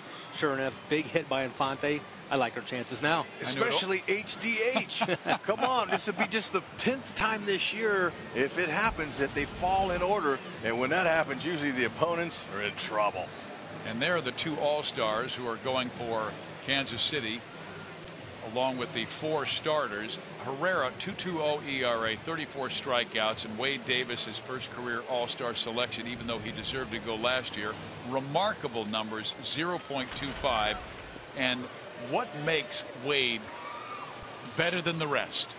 Well, he's automatic for one. He's a guy that's really evolved into just a nails relief guy. We saw him have occasions as a starting pitcher, but the last 2 years as a relief guy, his ability to command all of his pitches, really any situation.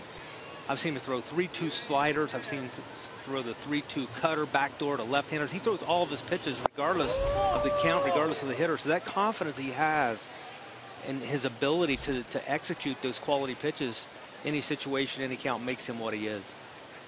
Well, this is a rough inning for Wade because he's facing the heart of the order. That means Longoria, Loney, and Forsythe. The first 2 have been the 2 hottest hitter for the Rays lately. And Longo fouls it out of play, 1-2. What was it like for you, Monty, after you got your first all-star selection? Because I'm sure the next game you're going, I got to show everybody I'm an all-star. Well, a lot of it really kind of like Wade Davis and Kelvin Herrera. You pitch some to establish yourself in the league, and you have some good years as a setup guy. And now setup guys, I'm just happy for these guys to be recognized as all-stars, as the best setup guys in baseball. And it's really nice to see them being recognized. But I think becoming an all-star, it gives you some feeling of a rival in playing and going to that clubhouse at the all-star game with the elite players in the game. I think it elevates your perception of yourself even a little bit, and other guys look at you a little differently as well. I would agree. How would you look at somebody that played parts of 13 years in the majors and never even had their name on an all-star ballot? Well, that's just, it's such a hard thing to do. And again, Wade and Kelvin, especially as relief guys, now being recognized as special. Good pitch by Davis to get Longoria to pop it up. And here are sprint cuts of the game. Kelvin Herrera. Yeah, huge situation here for Kelvin Herrera. First and 30, needs to get either a pop-up or a strikeout here, and against Grady Sizemore, dials it up in what I call the beast mode. We see Wade Davis go into the beast mode. Occasionally now, Kelvin Herrera into the beast mode to get 2 big strikeouts to end that threat. Yeah, I really love the way he bowed his neck against Sizemore with a runner at third base and less than 2 out. How about Chris Young, the finesse guy? He's able to keep his team in the game until he got to the back end of the bullpen, and this is a formula that the Royals have been used, and they've been scoring their runs late off the opposition's bullpen. And Young did a good job of keeping him right there. He really did, and oftentimes you think, well, let's do what we can do to get the other team's bullpen. And I think if the other teams come in here and they say, we want to stay away from the other team's bullpen because they know that it's been such a lockdown effort from really everybody that comes in out there.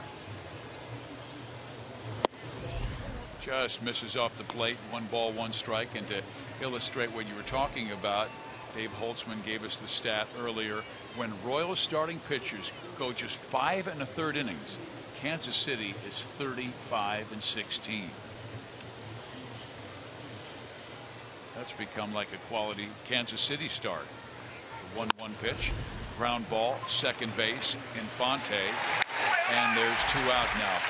And I say that, Jeff, because the Royals really established this great team philosophy, and I thought a lot of that was about their starting pitchers, because their mentality was, I don't have to go 7 or 8. All I have to do is somehow grind it out and give a tie game or the lead to this fantastic bullpen. And that's really, as a player, you want to play to your strength, utilize your assets. Ned Yost, as a manager of this team, really doing exactly that. He's managing to the strength of this team, and obviously the bullpen, one of those strengths.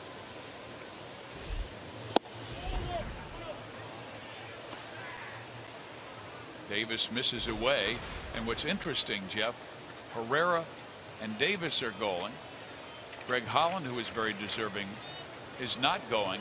But also Ryan Madsen, who's been a surprise this year, unable to go, but his number is very deserving. 1.65 ERA and a strikeout per inning. Well, the depth that they have out there is very unusual. And look at a guy like Jason Frazier, who's designated for assignment. A guy's got a 1.5 something ERA, and gosh, most teams he would be setting up, whoever the closer would be, or maybe even closing some games out. But with the depth in this pen, and you talk about Ryan Madsen's emergence, it's really created a ton of options for the Royals and Ned Yost.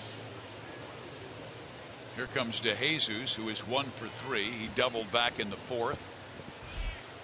Flied out in a key situation in the 6th, facing Young. And that was with a runner at second base. Forsythe, he'll run. He's got 7 steals. Been caught a couple of times. DeJesus just 4 for his last 37. In there, 1-1.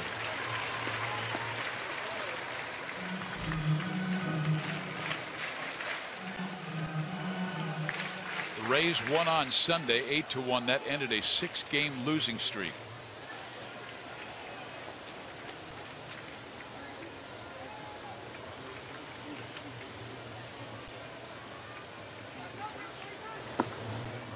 Two and one.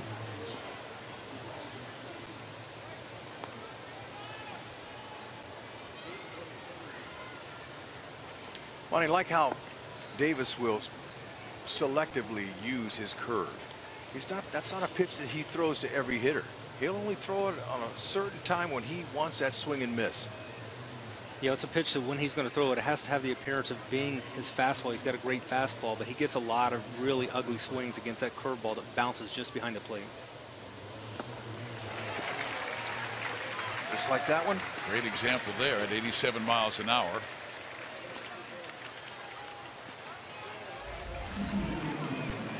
Stays on top of this pitch, and you want the good curveball to go down, and that's what we see for David DeJesus. It looks like a fastball inside part of the plate, and at the very end it just vanishes.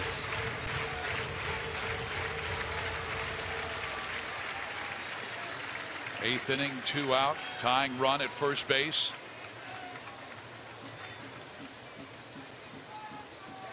Runner goes, pitch is swung on and lined to left field.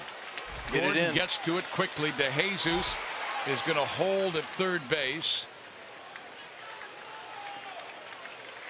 It's Forsythe going to third base with David DeJesus with the clutch base hit with 2 strikes on him. Yep, Davis left a pitch up for him, and with Forsythe taking off probably for the straight steal, I think that was more of a run and hit. And he's able to do the job. 2 outs. Very nice hitting by David DeJesus. That's a tough pitch to handle. Yeah, it was. It's an excellent piece of hit. Now Dave Island's going to come out, talk to Wade Davis, and try to just encourage him here to keep those mechanics just right. And we've seen Wade Davis sometimes not set a perfect table for him, but then he's able to clean it up. Yeah, that's that beast mode that I talked about earlier. We saw Kelvin Herrera do it there in the last inning. Now Wade Davis looking for the same. And Asdrubal Cabrera will come on to pinch hit for Jake Elmore. Cabrera's always hit well in this ballpark. Hope didn't have to see this guy in this game. Yeah, veteran. I'd much rather have the less experience in Elmore. 0 for 3 as a pinch hitter. Strike 1.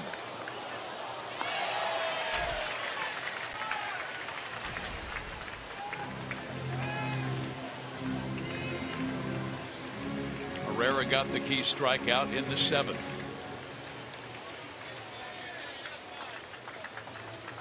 Davis has a first and third against the Rays here in the 8th inning.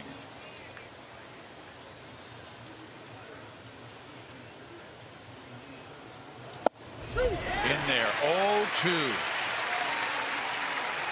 Bonnie, you're thinking right now, catcher just threw the ball back to you. What are you going to throw in this situation here? 0-2, two outs. I got a lot of things I can do. Wade Davis has a great cutter that he backdoors to left-handed hitters so effectively. He can bounce a pitch. Sal Butera on his toes, knowing that the ball might be in the dirt. A lot of things he can do. The one thing you don't want to do is get beat on an 0-2 pitch. Nothing too good. Exactly. He struck him out. The All-Stars certainly shining this afternoon. Herrera, Davis, see ya. Bring out the beast in Wade Davis. And wouldn't want to be you.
Five to 4, Royals have the lead. Extraordinary moments happen every night in baseball, but on one night they all happen in one place. Don't miss the 86th All-Star Game. Coverage begins at 6 Central Tuesday, July 14th on Fox.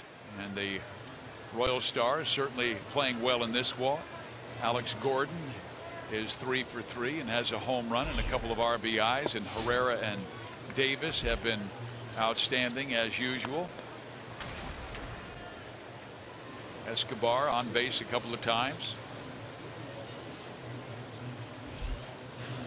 Salvador Perez will play in the nightcap. He's another one of the Royal All-Stars. Everett Teaford, 88-92. Fastball, he'll cut his fastball. Well, Cuthbert hits it solidly on a line, but lines out, and there's one down to open the 8th inning as Teaford, former Royal, has made 2 appearances this year, both coming at Yankee Stadium.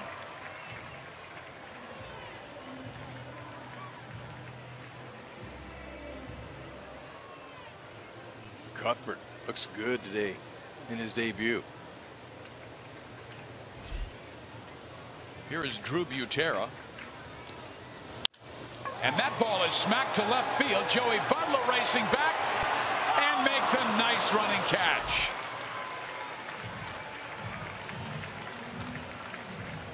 Well, the wind has been blowing in from the left field towards right field, so that got knocked down a little bit.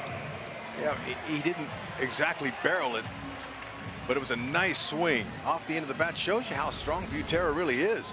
But that ball, I think, on a ball hit like that, a little breeze could hold it a little. But nice running catch by Butler. That helped Teaford. Now Escobar, who is singled, walked, scored a run, grounded out, flied out, and the ball clips off of Teaford, and there goes Escobar to second base. So that's got to be a double, Hud. You don't see it that often, but I agree with you.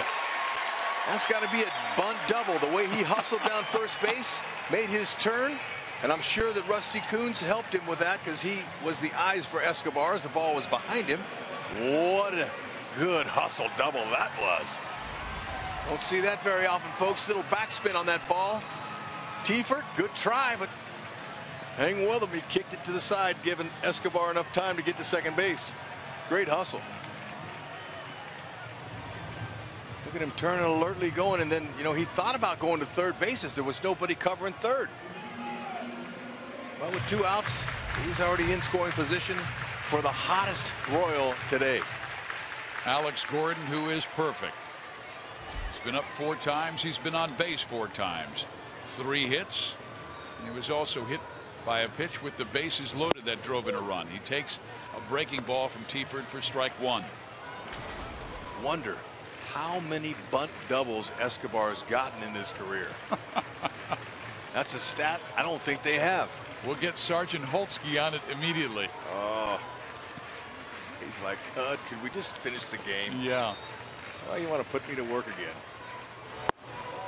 Another breaking ball, misses low. 1 ball, 1 strike.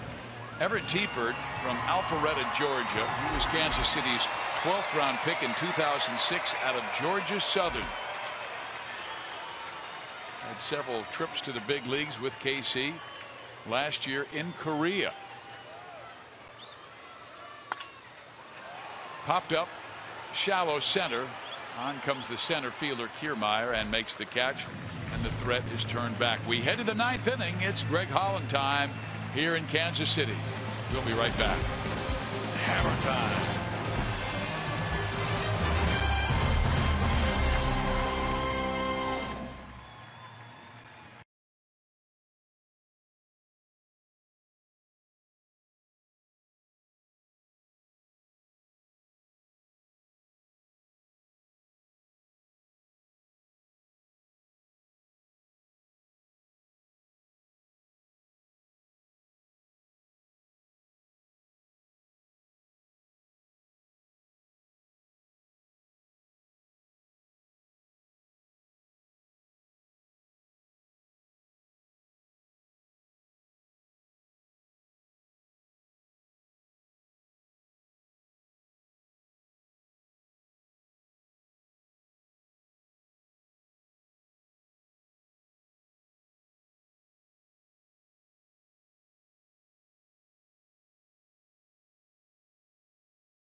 Have done their job. Herrera and Davis with key strikeouts to end the 7th and 8th. That's right. This is just the 10th time this year that the HDH formula has been in a game this year, and it's worked. Believe me.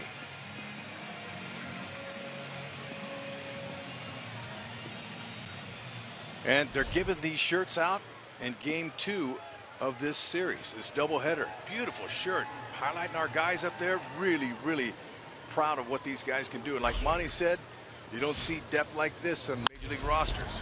There's a rip to right field. That's a fair ball. That is struck by Kevin Kiermaier, and he leads the league in triples, and he's going for 1 here. Here's the throw. It is not in time. Cuthbert tagged him twice because he came off the bag for a moment. And the Royals do not have a challenge, but they could request. 9th triple to Kiermaier. Going to make things interesting here now. Well, the Rays really have been a pesky team. They came in very quiet offensively. Okay, it's important to put that tag on him. Ooh, yes. He stayed foot on the bag. No, I think he got him, Fizz, on the shoulder. Let's see if the tag was on the shoulder. This angle will tell you if the foot's there. Tag, yes. Ooh. touch? No, he's out. Oh, won't this turn the game around? Look at the third base coach right there, which is Charlie Montoyo. He knows how crucial this call can be. Look at him. He's playing umpire on the other side. He's into it. He's actually trying to help the third base umpire here. Ned's asking for an umpire's review on this. And it's going to be a crucial call. It looked to me like he tagged his shoulder as Kiermaier's momentum carried him over the base. And did he get his foot on there? Those two words, clear and convincing. That's what it must be to overturn it. The other one was called stand. Well, that's the difference between the other one. Hosmer's foot was off the base by an inch.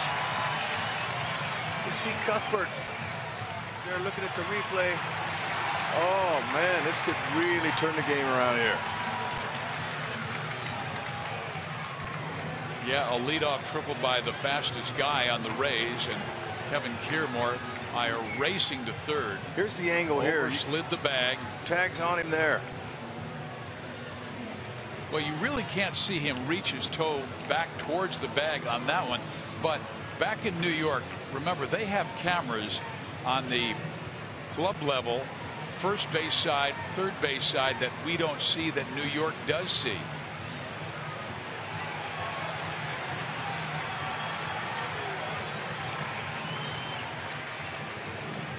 Royals in search of their 47th win this year.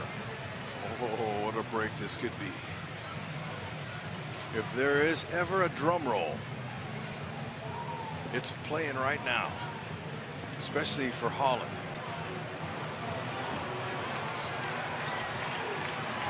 See it again. Hard slide by Kiermaier. One of the fastest runners there is in baseball. There's no question. Over slides big time. And then is he able to get his foot back on the base before the tag? And I just don't know. He looked out.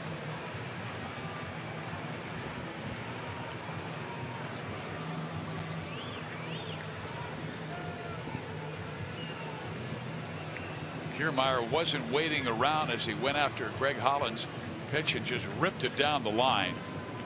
The first base umpire, Marcus Patillo, was right on it as it kicked up some chalk, and Kiermaier off to the races. Well, you know, so Holland's going to throw a couple of pitches here, just half speed, just to kind of stay loose and stay in the groove. This might take him a little while.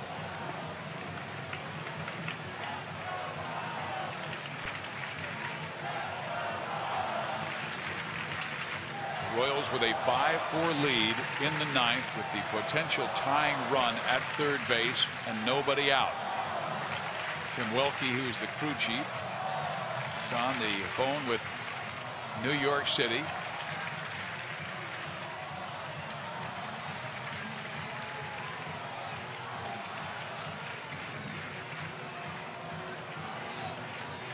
Well, you know, it's really tough on Holland, who's standing there all this time here, trying to keep his focus and concentration, which would be on the next hitter.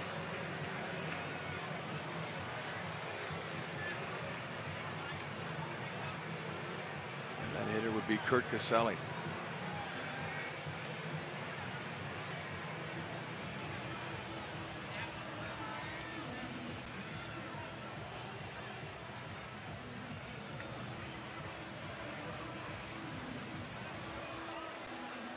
Well, it appears New York looking at every single angle. Well, the main thing is to get the play right, get the call right. The anxiety waiting on this call can be dangerous. The Rays have lost 7 of their last 8 games. Especially for the focus. Holland walking around the mound. He's kind of pacing back and forth a little bit. Safe. Oh. Obviously, it was not clear and convincing enough. That challenge took 4 minutes and 12 seconds, and the call stands. And now we have Curt Casali. Yeah, so Holland, during all this last 4 minutes, had to believe that call was going to stand, and then he had to face this hitter here with the infield in and nobody out. Tying run at third. Sally takes the first pitch strike.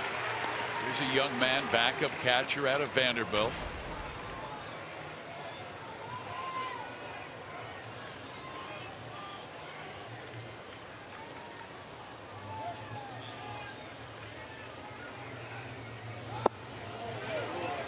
Barely misses away. 1 ball, 1 strike. Royals infield obviously in with Hosmer, Infante, Escobar, and Cuthbert. Outfield, they're in a little bit shallower than they normally would be as well.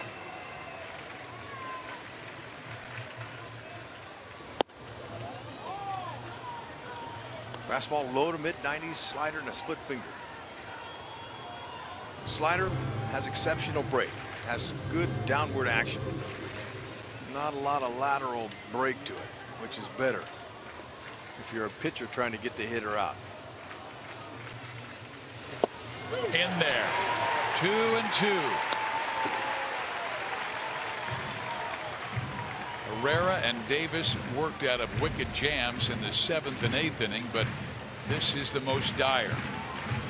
Tying run third, nobody out.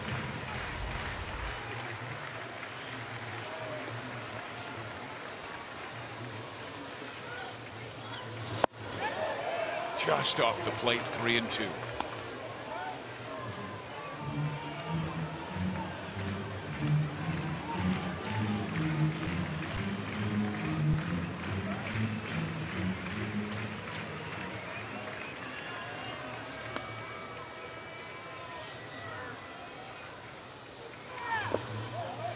He walked him.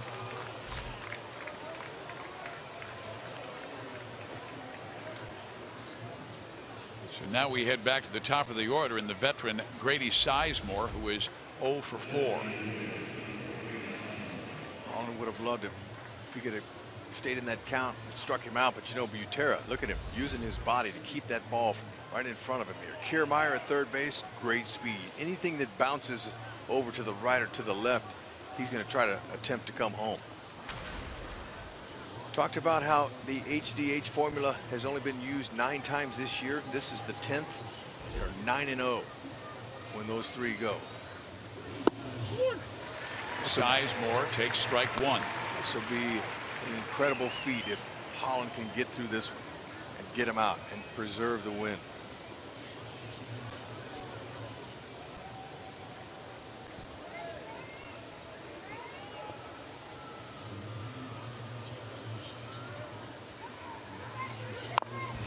Didn't mean to do it. Sizemore tried to check his swing.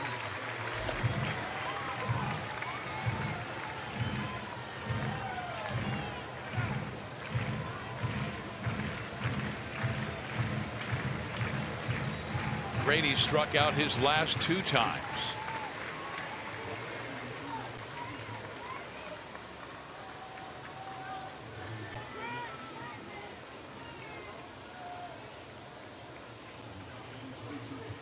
Sizemore wins.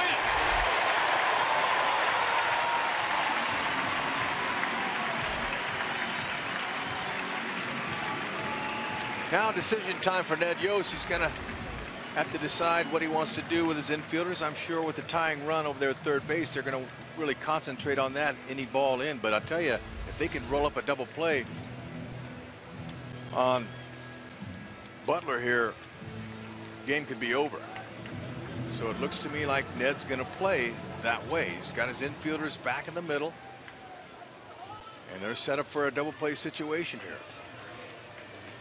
Butler, we talked about how he swings and misses a lot of times. He has struck out in 18 of his last 32 plate appearances. Ball 1. 5 runs, 12 hits for KC, 4 runs, 9 hits for the Rays. Butler, he has grounded into a team high 8 double plays this year.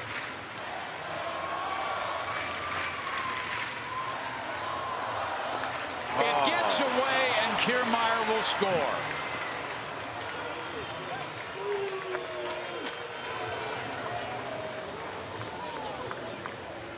third wild pitch on the season for Holland, and it was to the backhand side of Butera. Well, did not have time to shuffle his feet, so he tried the backhand stop. It was way out there and just climbed up his arm. Tried to backhand it. Tough chance there.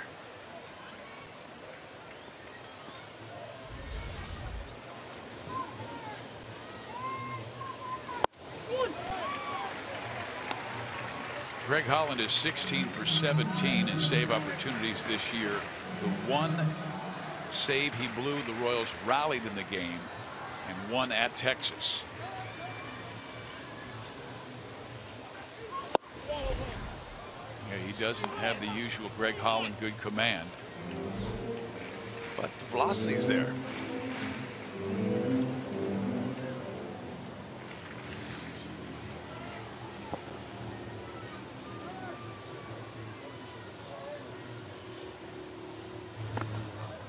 And he walks Butler, and now he has to face the most dangerous batter in the Rays lineup in Evan Longoria. 2 walks in the inning. And Dave Eiland going out for a visit with Greg. Triple to start the inning by Kiermaier, a walk to Casale, a strikeout of Sizemore, then the wild pitch that scored Kiermaier to tie it. Now a walk to Butler.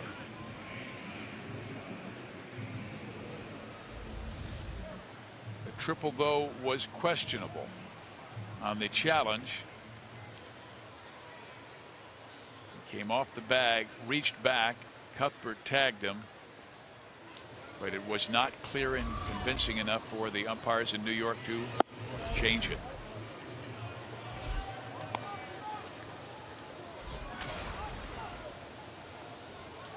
Longoria 1 for 4. That was a 2-run home run off Chris Young in the 4th.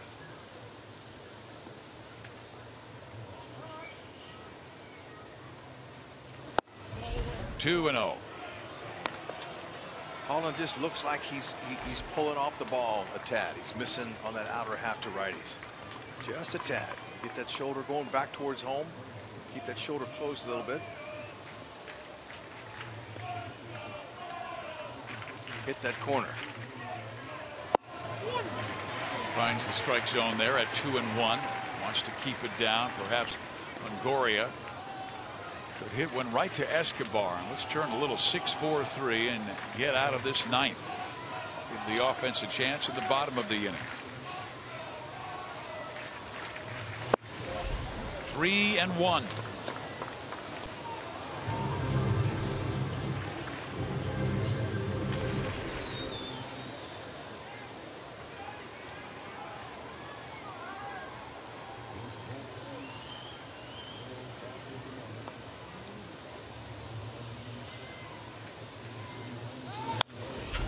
Fouled back. He had a good pass at that 95-mile-an-hour fastball. And Greg is one of those guys you cannot predict. You can't say, well, 3-2 count, he's going to come with a fastball, because he has such confidence in that slider. Yeah, you're right.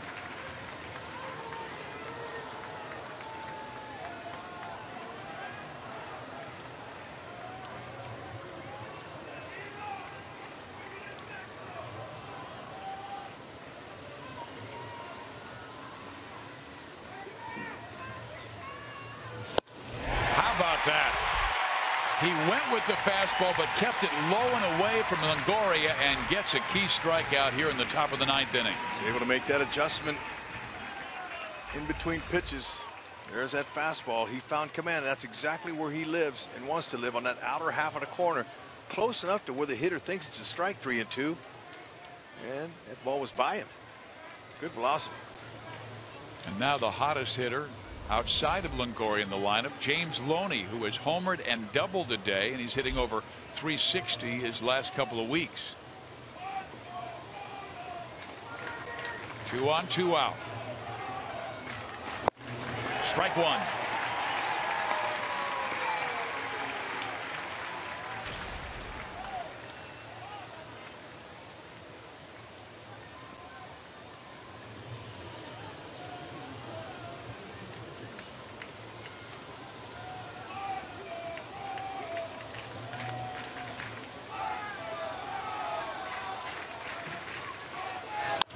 Loney with a chopper to second. Infante with the throw that does it. Well, the last 2 Royal victories have been walk-offs. Why not make it 3 in a row? Hosmer will be batting when we come back. He had the game winner Sunday.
Baseball Corporation and may not be reproduced or retransmitted in any form, and the accounts and descriptions of this game may not be disseminated without the express written consent of the Royals.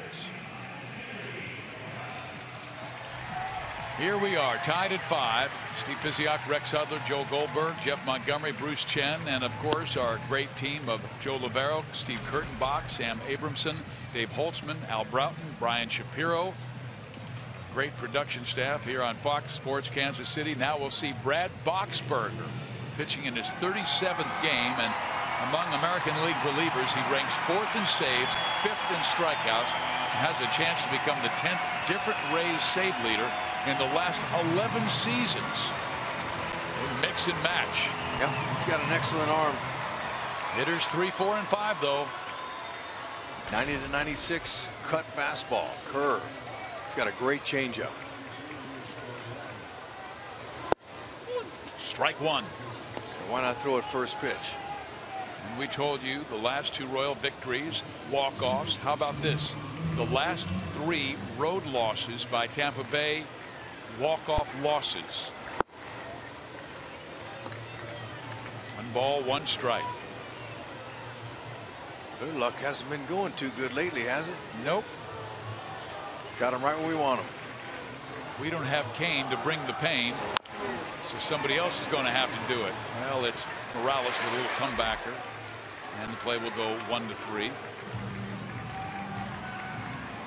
Yeah, that changeup he's got, it's a good one. And you've seen him, he threw it a couple times to Morales right there. It's not easy to square up, and Morales, he had him out front and his hands were already coming forward, so really he liked the location. It was elevated, but he just couldn't quite get a good swing on it. Here's Sunday's hero, Hosmer, with his 6th walk-off. Ball 1. It's even slower, 77. Interesting mixture of pitches that Boxberger brings. And then he brings the 93 on the outside corner. He was a setup man in years past. Of course, a few seasons ago when Tampa Bay had Fernando Rodney. Fouled off. So Eric down in the count, 1 ball and 2 strikes.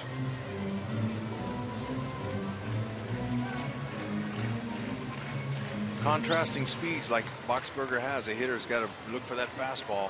Don't want to get beat by that, and then adjust with 2 strikes. There he goes. He was right on it. Haas was ready. And Eric could get some help with the wind that's blowing out left to right if he pulls it. We saw Gordon get some help from the wind in the Royals' last victory. That's punched up the middle. Good job by Hosmer. He is on with one out. And that was a tough pitch to hit. Better believe it was, and Haas was able to do exactly what we said. Look for the fastball with 2 strikes and adjust with the slow stuff like he's going to throw. There's that changeup. Look at how he turns it over. Hosmer is able to throw his booty out, and I call that a booty knock. There you go. A little off balance, backside out, hands and head stayed right on it, right back up the middle. Chance to do something here with Paulo Orlando. Thinking big part of the field. Here is Alex Rios. Oh, my bad. It's Alex Rios. We showed you earlier, side by side. They're identical, physique-wise. Sorry, my bad. Rios 1 for 3. Waves at the off speed. 1 ball, 1 strike. Grounded into a double play in the first. Reached on an infield hit. Went to second on an error in the third. Walked in the fifth. And reached on a fielder's choice in the 7th.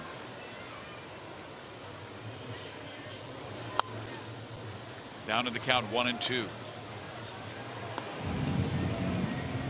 Boxberger did not record an out on Saturday at New York. Gave up a double, a walk, error on a sac bunt attempt. Marked just the 3rd time in his career he was on the mound for a walk-off loss. Could this be the 4th? In the air, a little blooper, and that's going to drop.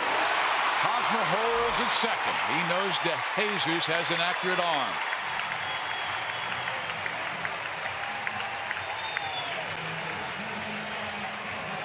Boxberger keeping the Royals hitters guessing on what's coming, the hard one or the really soft one. It's unusual for a closer to have that type of repertoire and that type of arsenal. But so far the Royals are hitting the soft ones. And we talked about the ability of Infante as he knocked in the go-ahead run for the Royals with the ability to hit his fastball. Let's see if Boxberger comes back with that in the slow one. Down low.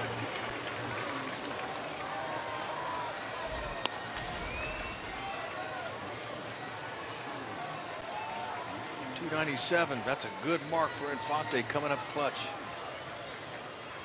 He had the clutch hit in the 7th to give the Royals a 5-4 lead. Tight 2-0. Since June 15th, Infante's hit .389 with runners in scoring position, and that's what's able to make him valuable in situations like this. He's been coming through 7 career walk-off hits. Right man, right spot.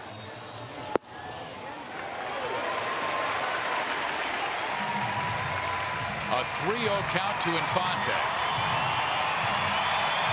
Do you give him the green light? No, I don't, but you know what? Maybe Ned will. Let him have a chance to load him up and get that runner over there in scoring position with less than 2 outs. Got a lot of opportunities there to score him. There you go. Take the Ball walk. 4. The bases are loaded for Kansas City with only 1 out. And the newest call up from the minor leagues, Paulo Orlando, is coming up.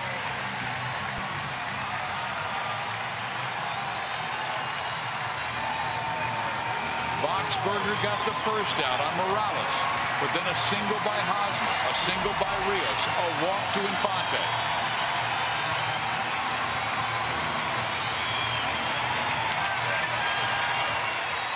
Infield is in. They're going to try to force him at home. We've seen some managers bring the outfielder in to give him a 5-man infield. Not here.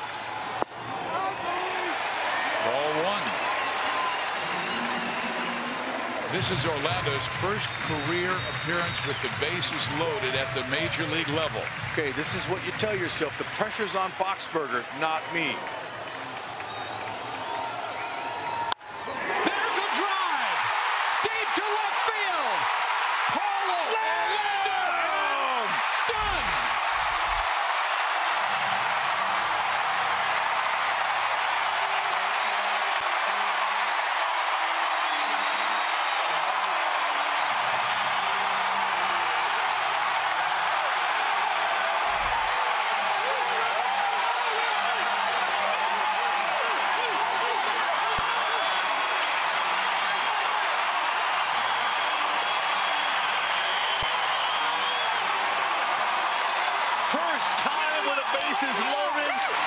first time in his big league career, he hits a homer, and it's a slam.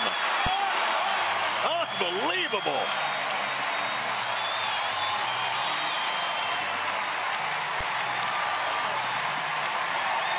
They find a way to win. They're not playing their best, but they just find a way to win. Can you believe that scenario? Unbelievable. Incredible job. Paulo looking for a pitch he could get in for a sacrifice fly or more. And, man, he makes these folks here at the K excited. There's a changeup. He went to it one too many times, and it speeds the hitter's bat up. And Paulo, he knew on contact he got it all. And does anybody have a raincoat for Joel Goldberg? Because you know Salvi's going to be part of this mess. Paulo Orlando. How about that?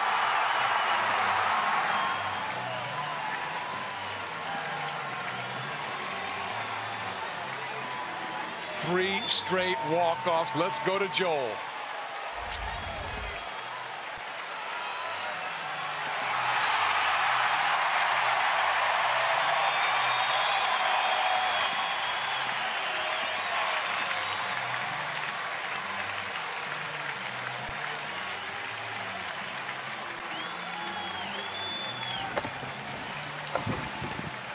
Well, right now they are working with Joel Goldberg's microphone. They're going to get the hard wire out for him because he wants to get Paulo Orlando, who just came up with a incredible home run to win the game. Let's go to Joel.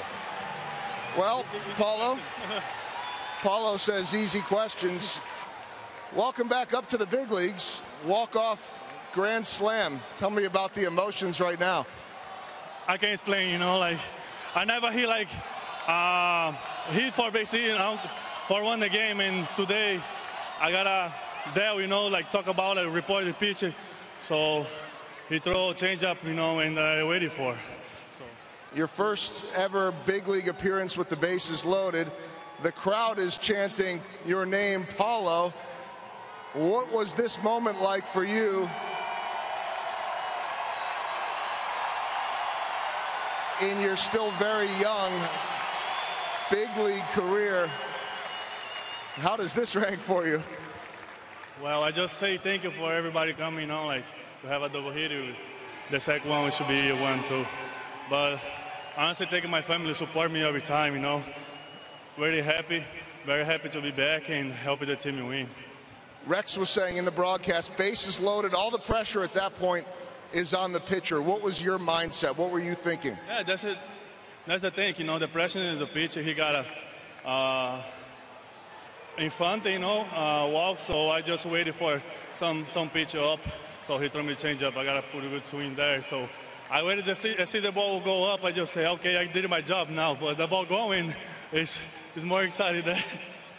Kept going and going for the grand slam. Finally, how much fun is life in the big leagues?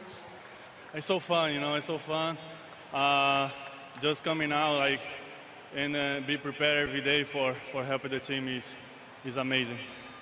Great job. Remember when you used to hit a lot of triples? Now it's Mr. Grand Slam. Yeah, you know, it's better, right? You don't need to run hard. But, yeah, I just talked some guy in Brazil to report. He say, you never heard, like, in Portuguese when you got a triple, I say, no, I never heard, but better if you hit a home run, you know, you got more time for speaking Portuguese. Great job. What's Grand Slam in Portuguese? Wow. You want to get back to us on that? I need the help. Some guys like tweeting me help about that because it's the same when I say triple, it's the same, you know. All right, somebody let Paulo know what Grand Slam is in Portuguese. I know what it is in English. It is a winner. Great job. Thank you very much, guys. Ready for the next one. Paulo Orlando, the hero of the afternoon, and we'll be talking about him and much more coming up on Boulevard Royals Live. More on the win. Get you ready for the second one. Analysis from Jeff Montgomery, Bruce Chen, and reaction from the clubhouse. Guys. Thank you very much, Joel. What a remarkable moment as Paulo Orlando, a guy 9 years in the minor leagues, called up his first game back a walk-off grand slam.